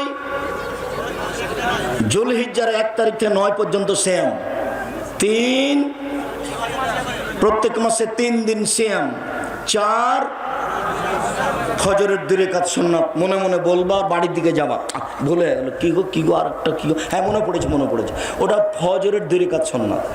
4টা মিলাতে হবে না। বাড়ির দিকে যখন যাবেন তখন বলবেন, আহমদ এই বলতো রে 4টা কি বললো, হ্যাঁ তুই ভুলে গেছিস। 1 মুহররমের 10 তারিখের সিয়াম, 2 যুলহিজ্জার 1 থেকে 9 পর্যন্ত সিয়াম, 3 প্রত্যেক মাসে 3টে। আরেকটা কি বললেন? ফজরের 2 রাকাত সুন্নাত আল্লাহ রাসূল কখনো ছাড়তেন না। আবু হুরায়রা রাদিয়াল্লাহু তাআলা আনহু বলেন, রাসূল সাল্লাল্লাহু আলাইহি সাল্লাম বলেছেন, সিয়ামে আশুরা আহতাসুবুল্লাহি ওয়াকাফা সানাতাল্লাতি কাবলাহু। আমি আশা করি কেউ যদি মুহররমের 2 দিন সিয়াম থাকে, অতীতের 1 বছরের পাপ ক্ষমা হবে। তিনি বলেন, আহতাসুবুল্লাহি সিয়ামে আরাফা আহতাসুবুল্লাহি কাফারা সানাতাল্লাতি কাবলাহু ওয়া সানাতাল্লাতি বাদাহু। কেউ যদি আরাফার 1 দিন সিয়াম থাকে, 1 বছর আগে 1 বছর পরে 2 বছরের পাপ ক্ষমা হবে। আরাফার 1 দিন সমান কতদিন পাপ ক্ষমা হবে? 2 বছর। তিনি বলছেন, সালাসাত আয়ামিন মিন কুল্লি শাহরিন কা সিয়ামি দাহরি কুল্লিহি। কেউ যদি প্রতি মাসে 3 দিন সিয়াম থাকে, সারা বছর সিয়াম থেকে যত নেকি হবে, 3 দিন সিয়াম থাকলে তত নেকি হবে। আবু আইয়ুব আনসারী রাদিয়াল্লাহু তাআলা আনহু বলেন, রাসূল সাল্লাল্লাহু আলাইহি ওয়াসাল্লাম বলেছেন, মান সামা রমাদানা সুমাদাহু সিত্তান মিন শাওয়াল কানা কাসিয়ামিদ দাহরি কুল্লিহি। কেউ যদি রমজানের সিয়াম থাকে, রমজান মাস, তারপরে 6 দিন শাওয়ালের থাকে, সারা বছর সিয়াম থেকে যত নেকি হবে, শাওয়ালের 6 দিন সিয়াম থাকলে তত নেকি হবে। একটু এইখানে জরুরি কথা আছে। উপস্থিত বৈঠকের দিনই মুসলিম বোন শোনেন, আপনাকে বলছি, মহিলা বৈঠকে তো আপনি কতদিন বলেছেন, বুবু শোনো বুবু, তোমার কিন্তু হাইজের কারণে 5টা রোজা ছুটে গেছে বুবু, ওটা আগে করিও, এটা ফরজ বুবু, আরে সওয়ালাটা হলো নফল বুবু, এটা পরে করিও বুবু, আপনার কথা ভুল হয়েছে। আপনি নাহি বলেছেন আমার কথা বুখারীতে আছে, বুবুর সব কথাই নাকি বুখারীতে আছে, বুবু আপনার কথা বুখারীতে নেই, এইটা বুখারীতে আছে। আয়েশা রাদিয়াল্লাহু তাআলা আনহা বলছেন, হায়েজের কারণে যে আমার 5-7টা রোজা ছুটে গেছে, এইটা আমি 10 মাস পরের সাবানে রাখি। কেন? এই 10 মাস আমি ওসব নফল সেম থাকি না। কেন থাকি না? কোনো সময় যদি আল্লাহর নবী আমাকে বলেন, আয়েশা এইদিকে আসো, আমাকে যদি মিলনের জন্য ডাকে, তখন আমি তাকে বলতে পারবো না যে আমি নফল সেম আছে, এই জন্য আমি থাকি না। তো আয়েশা রাদিয়াল্লাহু তাআলা আনহা হায়েজের রোজা যে ছুটে যেত, এটা কখন করতেন বলেন তো দেখি? 10 মাস পরে যখন আবার সাবান আসবে তখন। কথা বোঝা গেল না মনে হয়? তো এই বুবু কেন বললো যে বুবু আগে ফরজ রোজা বুবু, তারপরে নফল রোজা বুবু? বুবুর সব কথাই নাকি বুখারীতে আছে, বুবুর কথা বুখারীতে নেই। আব্দুর রাজ্জাক সাহেব, আপনি কি আমার বক্তব্য ব্যঙ্গ করছেন? জি, আপনার বক্তব্যকে আমি অমান্য করলাম।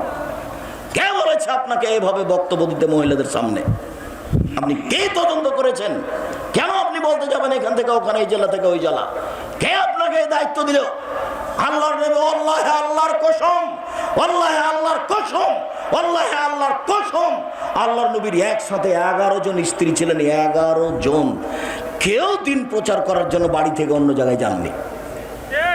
যদি প্রমাণ হয়ে যায়, আমি আব্দুর রাজ্জাক বিন ইউসুফ আর বক্তব্য দিব না। যদি প্রমাণ হয়ে যায় যে গেছিল, আমি আব্দুর রাজ্জাক বিন ইউসুফ আর কোনোদিন বক্তব্য দিব না। মহিলারা বলেছিল, পুরুষরা আপনার পাশে বসে দিন ধর্ম শিখে নিল, আমরা বসতে পারি না, আমরা কি করব? পুরুষেরা আপনার পাশে বসে দিন ধর্ম শিখে নিল, আমরা তো বসতে পারি না, আমরা কি করব? তখন আল্লাহ রাসূল বলছেন, এই শোনো শোনো, তুমি একটা বাড়ি ঠিক করো তো, অমুকের বাড়িতে তোমরা বসিও, আমি যাব তোমাদের দিন ধর্ম শিখিয়ে দিব। তখন আল্লাহ রাসূল বললেন না, আমি আয়েশাকে পাঠিয়ে দিব, তোমরা সেখানে দিন ধর্ম শিখিয়ে নিও। শোনো মহিলারা, তোমরা অমুকের বাড়িতে বসিও, আমি আয়েশাকে পাঠিয়ে দিব, তোমরা দিন ধর্ম শিখে নিও। এই কথা তিনি বললেন না, তিনি বললেন তোমরা অমুকের বাড়ি নির্ধারণ করো, সেখানে বসিও, আমি যাব তোমাদের দিন ধর্ম শিখিয়ে দিব। এই কথা মুহাম্মদ সাল্লাল্লাহু আলাইহি ওয়াসাল্লাম বললেন, হাদিস বুখারী মুসলিম। অতএব আপনি আমার দিনী বোন, আপনাকে আমি সম্মান করি, এ কথাই ঠিক, আপনাকে আমি অপমান করি না, এ কথাই ঠিক। আপনি বাড়িতে বসে আয়েশার মতো পাড়ার মহিলাকে দিন ধর্ম শিখান, তবে আপনি বই পুস্তক পড়ে দেখে শুনে শিখান। খবরদার আপনি মিথ্যা দোয়া শিখাবেন না, মিথ্যা কথা শিখাবেন না। বুবু মাগরিবের পরে যদি 6 রাকাত সুন্নাত পড়ো বুবু, তাহলে 12 বছরের নেকি হবে বুবু, বুবু জাহান্নামে চলে যাও বুবু। জাল হাদিস দিয়ে আপনি জাতির সামনে ধর্ম প্রচার করিয়েন না। আপনি আমার দিনী বোন, আপনি বলবেন এই কথা, বুবু শোনো, দিন রাতে 12 রাকাত সুন্নাত, জোহরের আগে 4, পরে 2, এ হলো 6, মাগরিবের পরে 2, এ হলো 8, এশার পরে 2, এ হলো 10, ফজরের আগে 2, এ হলো 12 রাকাত সুন্নাত পড়ো বুবু। প্রত্যেক 12 সমান একটা জান্নাতে ঘর, প্রত্যেক 12 সমান জান্নাতে একটা ঘর। হাদিস সহিহ। কথা বুঝতে পারলেন না? আর যদি বুবু জোহরের আগে 4 রাকাত পড়ো, জোহরের পরে 4 রাকাত পড়ো, তার মানে 8 রাকাত যদি সুন্নাত পড়ো, জোহরের আগে 4 পরে 4, তাহলে জাহান্নামী হারাম, তাহলে জাহান্নামী হারাম। আব্দুর রাজ্জাক সাহেব থামেন থামেন থামেন, আপনার একটা কথা বুঝতে পারি না, আপনি কথাটা আবার বলেন তো। আপনি বলেছেন যে সূর্য ঢোলার সাথে সাথে 4 রাকাত পড়তে হবে, এইটা নাকি তাহাজ্জুদের সমান নাকি পাওয়া যাবে, তো এটা কি জোহরের সুন্নাত? জি না, ওটা জোহরের সুন্নাত নয়। সূর্য ঢোলার সাথে সাথে একবারে 12টা 5-10 দিকে 4 রাকাত পড়ে নেবেন, এটা হলো ভিন্ন। এটা কেন আব্দুর রাজ্জাক সাহেব? এটা কেন? এটা হলো এখন জান্নাতের এখন আকাশের সব দরজা খুলে দেওয়া হয়েছে, এখন 4 রাকাত পড়ে যা বলবেন সেটাই পাবেন, যা বলবেন সেটাই পাবেন, যা বলবেন সেটাই পাবেন, এই জন্য 4 রাকাত। আমার এটাতে নেকি হবে তাহাজ্জুদের সমান। সূর্য যখন ঢলে যায় সব দরজা খুলে যায়, রাত যখন 12টা হয় সব দরজা খুলে যায়, যখন আজান দেওয়া হয় সব দরজা খোলা হয়। এই সময়ে যে যা চাইবে সেই পাবে, যে যা চাইবে সেই সেটা পেয়ে যাবে। শুনুন, ইসমে আজম পড়ে দোয়া করলে সব কিছু পাওয়া যায়। ইসমে আজম পড়ে দোয়া করলে সব কিছু পাওয়া যায়। ইসমে আজম আল্লাহুম্মা ইন্নী আসআলুকা বিআন্নাকা আনতাল্লাহ লা ইলাহা ইল্লা আনতাল আহাদুস সামাদুল্লাযী লাম ইয়ালিদ ওয়া লাম ইউলাদ ওয়া লাম ইয়াকুল লাহু কুফুয়ান আহাদ, এর নাম ইসমে আজম। তবে ইসমে আজম ওটাকে বলা হয় লা ইলাহা ইল্লা আনতা সুবহানাকা ইন্নী কুনতু মিনাজ জালিমিন। বিপদে পড়ে যদি কেউ দোয়া করে, আল্লাহ বলছেন যে কোনো ব্যাপারে আমাকে বললে আমি তাকে বাঁচিয়ে দেব। আমি ইউনুসকে বাঁচিয়েছি মাছের পেট থেকে। ইউনুস যদি মাছের পেটে এই দোয়া না পড়তো, আমি আল্লাহ ইউনুসকে কিয়ামত পর্যন্ত মাছের পেটে রেখে দিতাম। তখন আমি তাকে মাছের পেট থেকে বের করে দিলাম।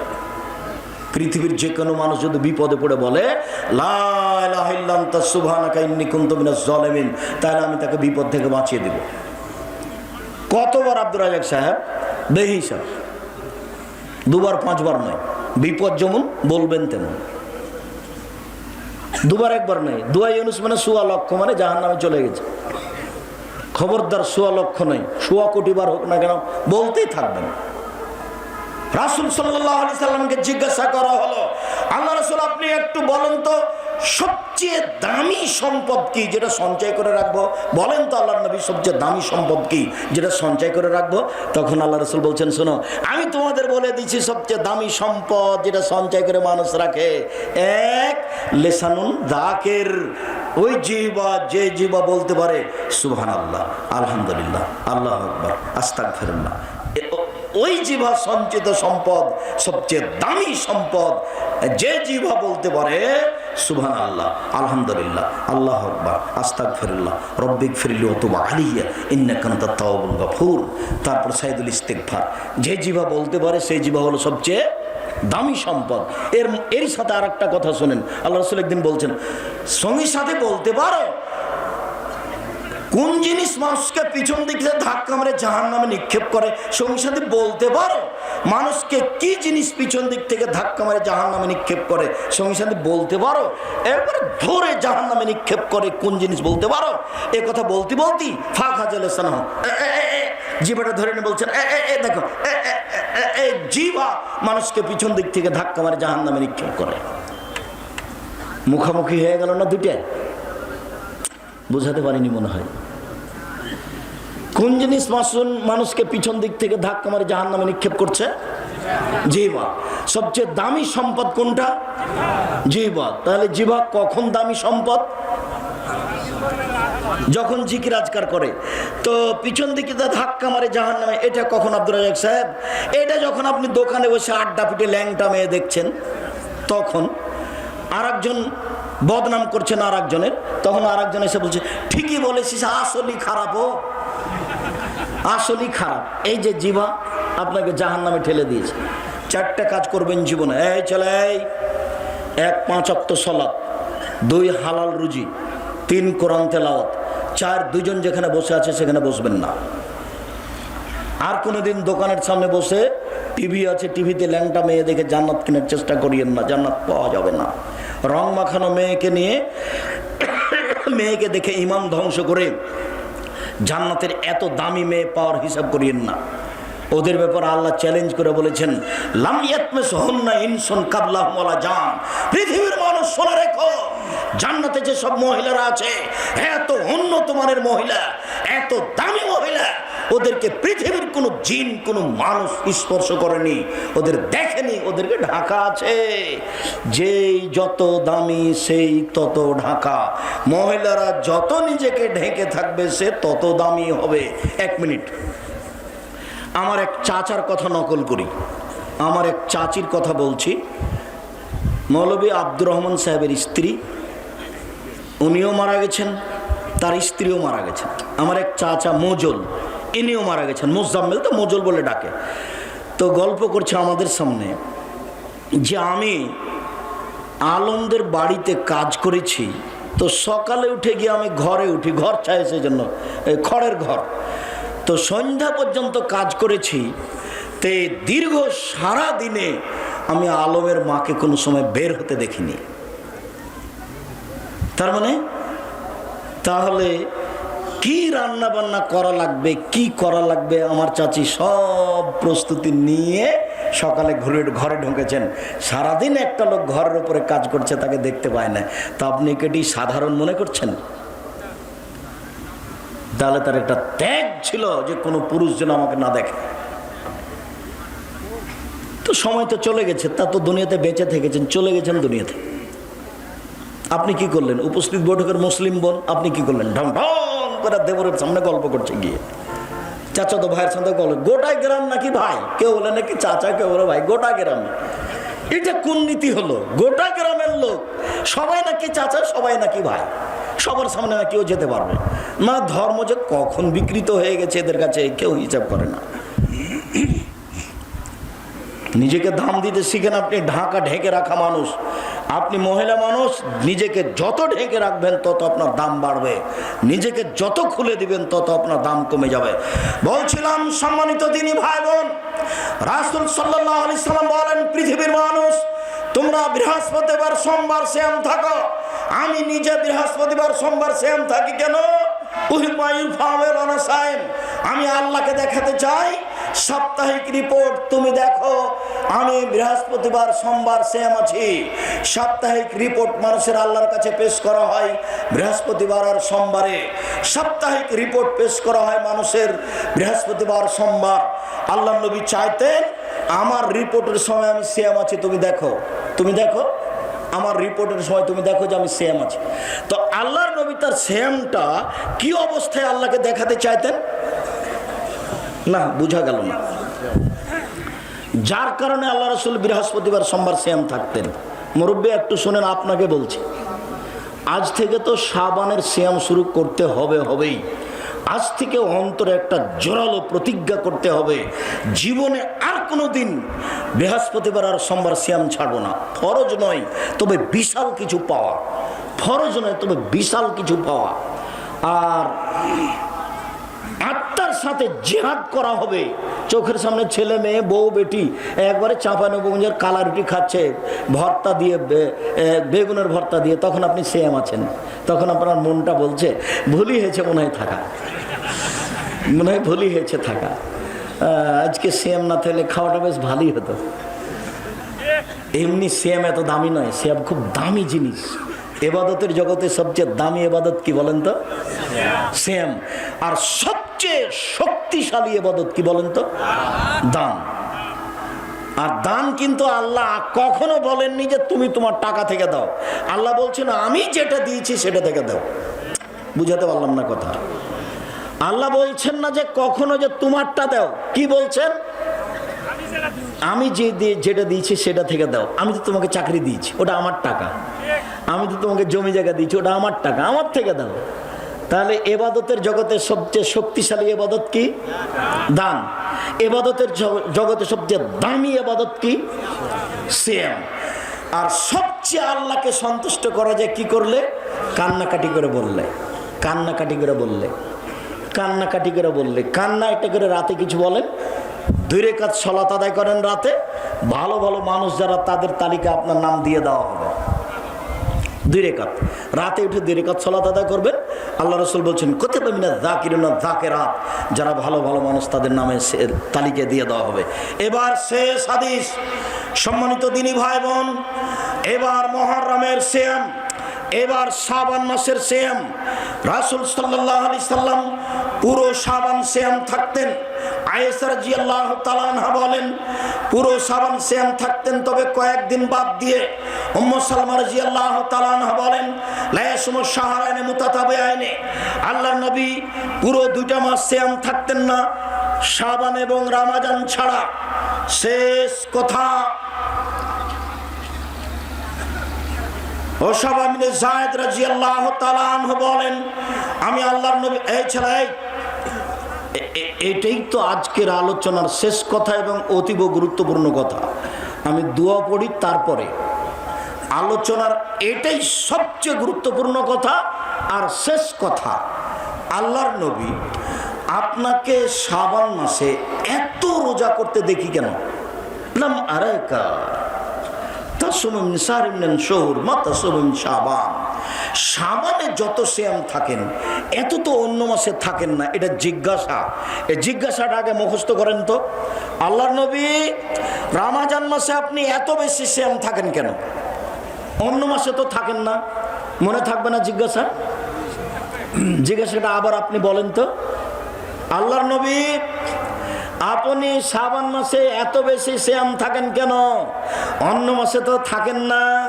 জব দেখা শাহরুন, এইটা একটা মাস, এক ধরনের না সুফিয়ে মানুষ তাতে গাফেল থাকে। এইটা একটা মাস মানে রাজব আর রামাজান, রজব ও রামাজানের মাঝে। এই ছেলে, কেউ যদি রজব মাসে রোজা থেকেছে তাহলে তার কাবিরা গুনাহ হয়েছে, তওবা করতে হবে। উপস্থিত বৈঠকের মুসলিম বোন, আপনার নাকি মহিলা বৈঠক, আপনি নাকি এভাবে বলেছেন, বুবু 27শে রজব রোজা থাকো বুবু, সব পাপ ক্ষমা হয়ে যাবে বুবু, এই কথা বলেছেন নাকি? আপনার কথা তো এভাবে নকল করছে মানুষে, যে মহিলা বৈঠকে উনি রজব মাসে রোজা থাকতে বলেছেন। রজব মাসে রোজা থাকা বিদাত, কাবিরা গুনাহ, তওবা করতে হবে। এইবার রোজা থাকার সময় চলে এসেছে, দেখেন সিয়াম থাকার। আল্লাহর নবী শাবান মাসে আপনি এত কেন সিয়াম থাকেন? তখন তিনি বলছেন, আরে শোনো, যাকা শাহরুন তুরফাউল আমালু ইলা রাব্বিল আলামিন ওয়া উহিব্বু ইউফালা আমানা সায়েম। বাৎসরিক রিপোর্ট পেশ করা হয় শাবান মাসে। আমার মন চায় বাৎসরিক রিপোর্টের সময় আল্লাহ দেখুক আমি সিয়াম আছি। আরে শোনো, বাৎসরিক রিপোর্ট পেশ করা হয় শাবান মাসে। আমার মন চায় আমার রিপোর্টটা আল্লাহ দেখুক সিয়াম অবস্থায়। আল্লাহর নবীর জানা ছিল না সেদিন 15ই শাবান, যার কারণে তিনি বেশি বেশি সিয়াম থাকতেন রিপোর্ট ধরার জন্য। যার কারণে তিনি বেশি বেশি সিয়াম থাকতেন রিপোর্ট ধরার জন্য। কিভাবে কিভাবে ভারত, বাংলাদেশ, পাকিস্তানের হুজুরের জেনে নিলেন সেদিন নাকি 15ই শাবান। তাই তারা কলকারখানা, অফিস, আদালত, কোর্ট কাছারি, শিক্ষা প্রতিষ্ঠান বন্ধ করে রাতে গোসল করে আতর গোলাপ মেখে দিনে রোজা থাকে। একবার নগদ মিথ্যে। মন খারাপের কিছু নেই, কথা ফিরিয়ে নিতে হবে না। শুনুন, মন খারাপ করে কোনো লাভ নাই, কথা ফিরিয়ে নিতে হবে না। শাবান মাসে আল্লাহ রাসূল কেন বেশি সিয়াম থাকতেন? উত্তর দিতে পারবেন? উত্তর দিতে পারবেন না? কেন বেশি থাকতেন? রিপোর্ট ধরার জন্য। তবে তার জানা ছিল না সেদিন কোন দিন, যার কারণে বেশি বেশি, যার কারণে বেশি বেশি রিপোর্ট ধরাই লাগবে। রিপোর্ট ধরাই লাগবে, আমি দেখিয়েই ছাড়বো। আমার বাৎসরিক রিপোর্টের সময় তুমি দেখো আমি সিয়াম আছি, আমার বাৎসরিক রিপোর্টের সময় তুমি দেখো আমি সিয়াম আছি। সম্মানিত দিনী ভাই বোন, আমি আপনাদের আলোচনার শেষের দিকে চলে আসলাম। আমার মনে বড় স্বাদ, এদেশের মাটিতে আমি উন্নত মানের প্রতিষ্ঠান গড়বই গড়ব ইনশাআল্লাহ। আব্দুল্লাহকে আপনারা ভালোবাসেন, তার বই নেন, মিন্নাতুল বারি রিজিক, এটা নেন, মিন্নাতুল বারি, বুখারীর ব্যতিক্রম ব্যাখ্যা। সম্মানিত দিনী ভাই বোন, সবাইকে আমি এই বইগুলি কে বড় লাভবান, কে বড় ক্ষতিগ্রস্ত, আদর্শ নারী, আদর্শ পরিবার, বক্তা শ্রোতার পরিচয়, তাফসীর কি মিথ্যা হতে পারে, মরণ একদিন আসবেই, সলাতের উপরে বই, এইগুলি নিতে বলছি। আর আমার দিনী বোনেরা, আপনাদের জন্য বই আছে, সমঅধিকার নয় মর্যাদা চাই, কেন এই নির্যাতন কি তার প্রতিকার। সমঅধিকার নয় মর্যাদা চাই। সবাই স্টেজে এসে বইগুলো নিয়ে যাবেন। আমি যে জায়গায় যেতে পারি না, বইগুলি সে জায়গায় যেতে পারবে। আমি তো অনেক জায়গায় যেতে পারি না, মানুষের উল্টা ধারণা, এখানেও আসতে পারছিলাম না। এই জন্য আপনারা বই ছাড়া কেউ যাবেন না। 100, 150, 200, 250 টাকা কোনো বড় কথা নয়। আপনি পড়বেন, আপনার দিনী ভাই বোন পড়বেন। বিশেষভাবে মাসিকাল হিতে সম্পত্রিকা আর ক্যালেন্ডার আছে কিনা আমি জানি না। এই ছেলে, ক্যালেন্ডার আছে? ওই সকাল সন্ধ্যার দোয়া 50 টাকা দাম ক্যালেন্ডারের, বাড়িতে ঝুলিয়ে রাখবেন, সময়ে সময়ে পড়বেন। সকাল সন্ধ্যার দোয়া ক্যালেন্ডার, সারাদিনের দোয়া পড়তে হবে কি তার ক্যালেন্ডার নিয়ে যান। সবাই স্টেজ থেকে বইগুলি সংগ্রহ করুন। আমি আপনাদের কিছু জিজ্ঞাসার উত্তর দিই। যে আচ্ছা, মাদ্রাসার শিক্ষক গণ মাদ্রাসার গোস্ত খেতে পারে কি? এটা তো কঠিন হয়ে গেল নাকি? ছাত্ররা দাওয়াত দেবে শিক্ষককে, ওটা ছাত্রদের জন্য যায়। ওরা যখন হুজুরদের দাওয়াত দিবেন তখন হুজুরদের জন্য যায়। দিনী প্রতিষ্ঠানে হারাম টাকা নেওয়া যাবে কি? দিনী প্রতিষ্ঠানে হারাম টাকা মসজিদ হলে নেওয়া যাবে না, অন্য জায়গায় নেওয়া যাবে, তবে যিনি দান করেছেন উনি নেকি পাবেন না।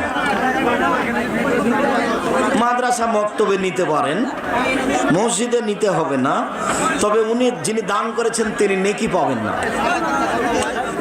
আর আমি আছি, সবাই বই নিয়ে যাবেন, বই শেষ হবে না ইনশাল্লাহ। এই যে আমি 10 মিনিট আপনাদের সাথে আছি, আর অধৈর্য হয়ে চলে গেলে তো কালকে আর আমি এখানে আসতে পারবো না ইচ্ছা করলে। যতই তোমরা চেষ্টা করো, কালকে এখানে আমাকে উপস্থিত করা সহজ হবে না, যদিও আমি তোমাদের বাড়ির মানুষ। বাড়ি যদি আমার দেবীনগর হয় তাহলে মাটি কাটা আর কত দূরে হলো, আমি আপনাদের কাছের মানুষ।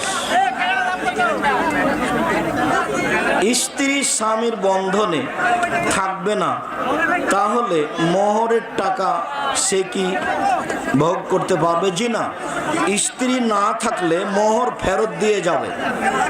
আর এদেশে মোহরই দেয় না। লাশকে কবরে রাখার নিয়ম কি?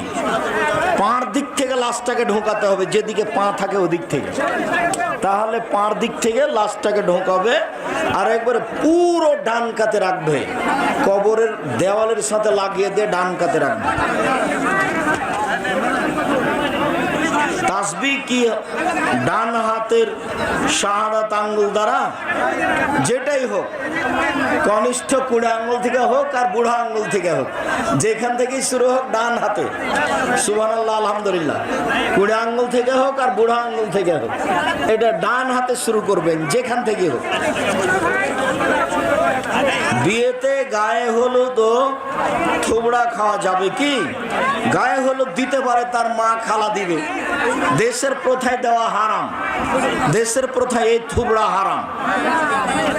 শ্রাবণ মাসে শবে বারাত কি শ্যাম রাখা যাবে? জি না, শবে বারাতে শ্যাম রাখা যাবে না, গুনাহ হবে। যারা প্রতিদিন 13, 14 রাখে, 13, 14, 15 প্রতি মাসে, তারাও শ্রাবণে 13, 14, 15 রাখবে, শুধু 15 তারিখ রাখা যাবে না। আর নিয়ম হলো 1 থেকে 15 পর্যন্ত, একটা না, 1 থেকে 15 তারিখ পর্যন্ত শ্যাম থাকার চেষ্টা করবেন। কারিয়ানা পদ্ধতিতে কোরআন মাজিদ না পড়লে কি ভুল হবে? ভুল হবে না, তবে পড়া ভালো। ভুল কেন হবে? কেউ যদি ছেঁচড়া মেচড়া করে কোন রকম করে পড়তে পারে তাহলে ডবল নেকি পাবে। এই কথা মুহাম্মদ সাল্লাল্লাহু আলাইহি ওয়াসাল্লাম বলেন, হাদিস বুখারী মুসলিম।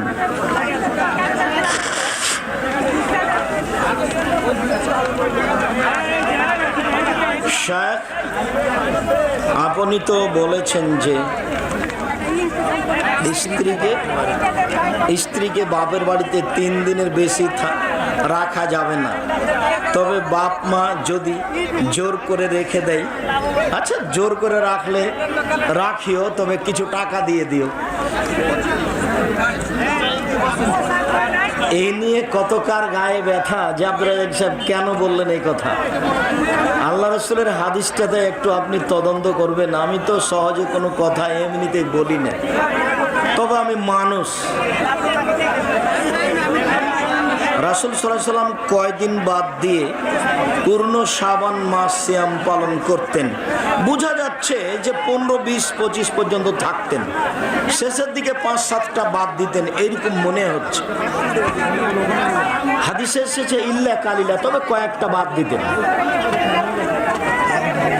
বিয়ের বাড়িতে লাইটিং করা যাবে কি? বিয়ের বাড়িতে লাইটিং করাতে কোনো সমস্যা নেই, আর টাকা আছে করুক, কিন্তু বেপর্দা হয়ে যেসব মেয়েরা নাচানাচি করছে, গান চলছে, গীত বলছে, এগুলো হারাম। বিবাহ তো প্রচার করে আল্লাহ রাসূল করতে বলেছে, কিন্তু নগ্নতা যদি এর সাথে ঢুকে তাহলে তো ওটার জায়েজ হবে না।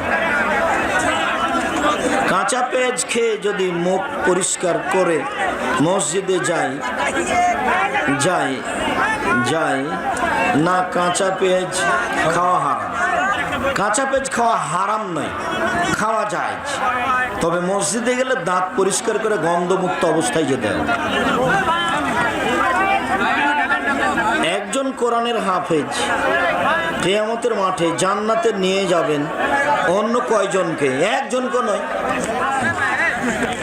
একজনকে নয়। যে শহীদ হবে সে 70 জনের ব্যাপারে সুপারিশ করতে পারবে। যে শহীদ হবে, 4 শ্রেণীর মানুষের কবর রাজাব হবে না। উপস্থিত বৈঠকের মুসলিম বোন, আপনার একটা কথা শোনার প্রয়োজন ছিল গো। 4 শ্রেণীর মানুষের কবর রাজাব হবে না। তার 1 শ্রেণীর মানুষের রাতে সূরা মুলক পড়ে, 1 শ্রেণীর মানুষের জুমার দিন মারা যায়, 1 শ্রেণীর মানুষের পেট ব্যথায় মারা যায়, 1 শ্রেণীর মানুষের শহীদ হয়। এদের কবরের শাস্তি হবে। একটা বাচ্চা হারিয়ে গেছে, ওর মা কাঁদছে, যদি বাচ্চাটা একটু পেয়ে থাকেন। আসসালামু আলাইকুম। শাহাদাত নামে একজন বাচ্চা ছেলে হারিয়ে গিয়েছে, সামিন। কেউ যদি পেয়ে থাকেন অথবা জেনে থাকেন স্টেজের কাছে অথবা আমাদের ভলেন্টিয়ার ভাইদের কাছে জমা দেবেন ইনশাআল্লাহ। ওনার মা কাঁদছে। কবরস্থানে গিয়ে মৃত ব্যক্তিকে কি সালাম দেওয়া যাবে? কবরস্থানে গিয়েই তো সালাম দিতে হবে। আসসালামু আলাইকুম আহলাল কবুরে আগফিরুল্লাহু লানা ওয়া লাকুম আনতুম সালাফুন নবিল আসর, এটা পড়া যাবে না। বলতে হবে আসসালামু আলাইকুম আহলাদ দিয়ার মিনাল মুমিনিনা ওয়াল মুসলিমিনা ওয়া ইন্না ইনশাআল্লাহু বিকুম লা লাহিকুনা নাসআলুল্লাহ লানা ওয়া লাকুম আল আফিয়া। এই দোয়া পড়তে হবে। চেয়ারে বসে নামাজ হবে কি? আমরা তো হবে না বলতে পারি না, তবে শরীরের গতিতে পড়তে পারলে ভালো হবে। দাঁড়িয়ে না হয় বসে পাকে কেবলার দিকে মুখ করে দিয়ে, আর নাহলে শুয়ে পাকে কেবলার দিকে করে দিয়ে, এটা সবচেয়ে উত্তম হবে। বসে চেয়ারে বসে পড়তে পারে, তবে সবচেয়ে উত্তম হবে নিজের গতিতে নিজের শরীর অনুযায়ী পড়া। মোবাইল ব্যাংকিং জায়েজ কি? এগুলো উপার্জনের জন্য করতে হবে না। নিরুপায় হয়ে আপনি ওর সাথে সাথ দিতে পারেন, রাখতে পারেন, কিন্তু নিজে উপার্জনের জন্য এটা করা হবে না। মসজিদের মাইকে কোন ধরনের ঘোষণা দেওয়া যাবে? মসজিদের মাইকে সামাজিক ঘোষণা দিতে পারে, তবে মৃত ব্যক্তির ঘোষণা দেওয়া যাবে না। এটা হলো জাহেলিয়াত। অমুক ব্যক্তি নিজ বাসভবনে মারা গেছে, মরহুমের জামাত বিকাল 3টায় হবে, আপনারা অংশগ্রহণ করে অশেষ সবের ভাগীদারি হন। এই প্রচারের নাম হলো জাহেলিয়াত। এটা হারাম, এটা করা যায়। মাইকে যখন চিল্লিয়ে বলে তখন ওটা হয়ে যায়। মৃত্যু সংবাদ আল্লাহ রাসূল দিতে বলেছেন, মোবাইলে দিতে পারেন, গিয়ে দিতে পারেন। চিৎকার করে দেওয়াটা না যায়, সেই জন্য এভাবে না করা হয়। অবৈধ টাকা মসজিদে দান করা যাবে কি? না।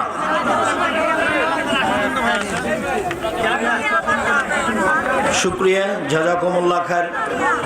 আপনারা এলাকার মানুষ এবং সাথে সাথে দূর দূরান্ত থেকে এসে আপনাদের এই নিজস্ব সম্মেলনকে সুন্দরভাবে বাস্তবায়ন করার চেষ্টা করেছেন। মর্মে আপনাদের আন্তরিকভাবে শুকরিয়া আদায় করি, জাযাকুমুল্লাহ খায়ের। চেয়ারম্যান সহ প্রশাসনের মানুষ সহ যারা আপনারা এই সম্মেলন বাস্তবায়নের সহযোগিতা করেছেন, আমরা সকলের কল্যাণ কামনা করি। আল্লাহ তাদেরকে জাযায়ে খায়ের দান করুক।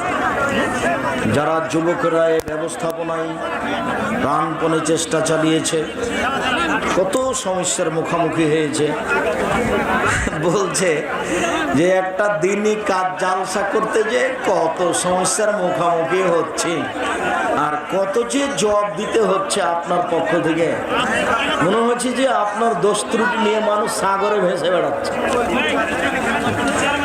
তো তোমাদেরকে আমি বললাম, যুবক তোমরা একটু পাল্টা ওকে বলো না যে আপনার হুজুরকে একটু বলতে বলেন তো, একটা বাক্য বলুক যে আমার জীবনে আমি বক্তা 20 বছর থেকে অপ্রয়োজনীয় বাক্য বলিনি, বলুক দেখি। আর বলুক যে আমি কোনোদিন মানুষকে হাসানোর জন্য কোনো কথা বলিনি, আর বলুক যে আমি কোনোদিন একটা টাকা পাথেও চাই না।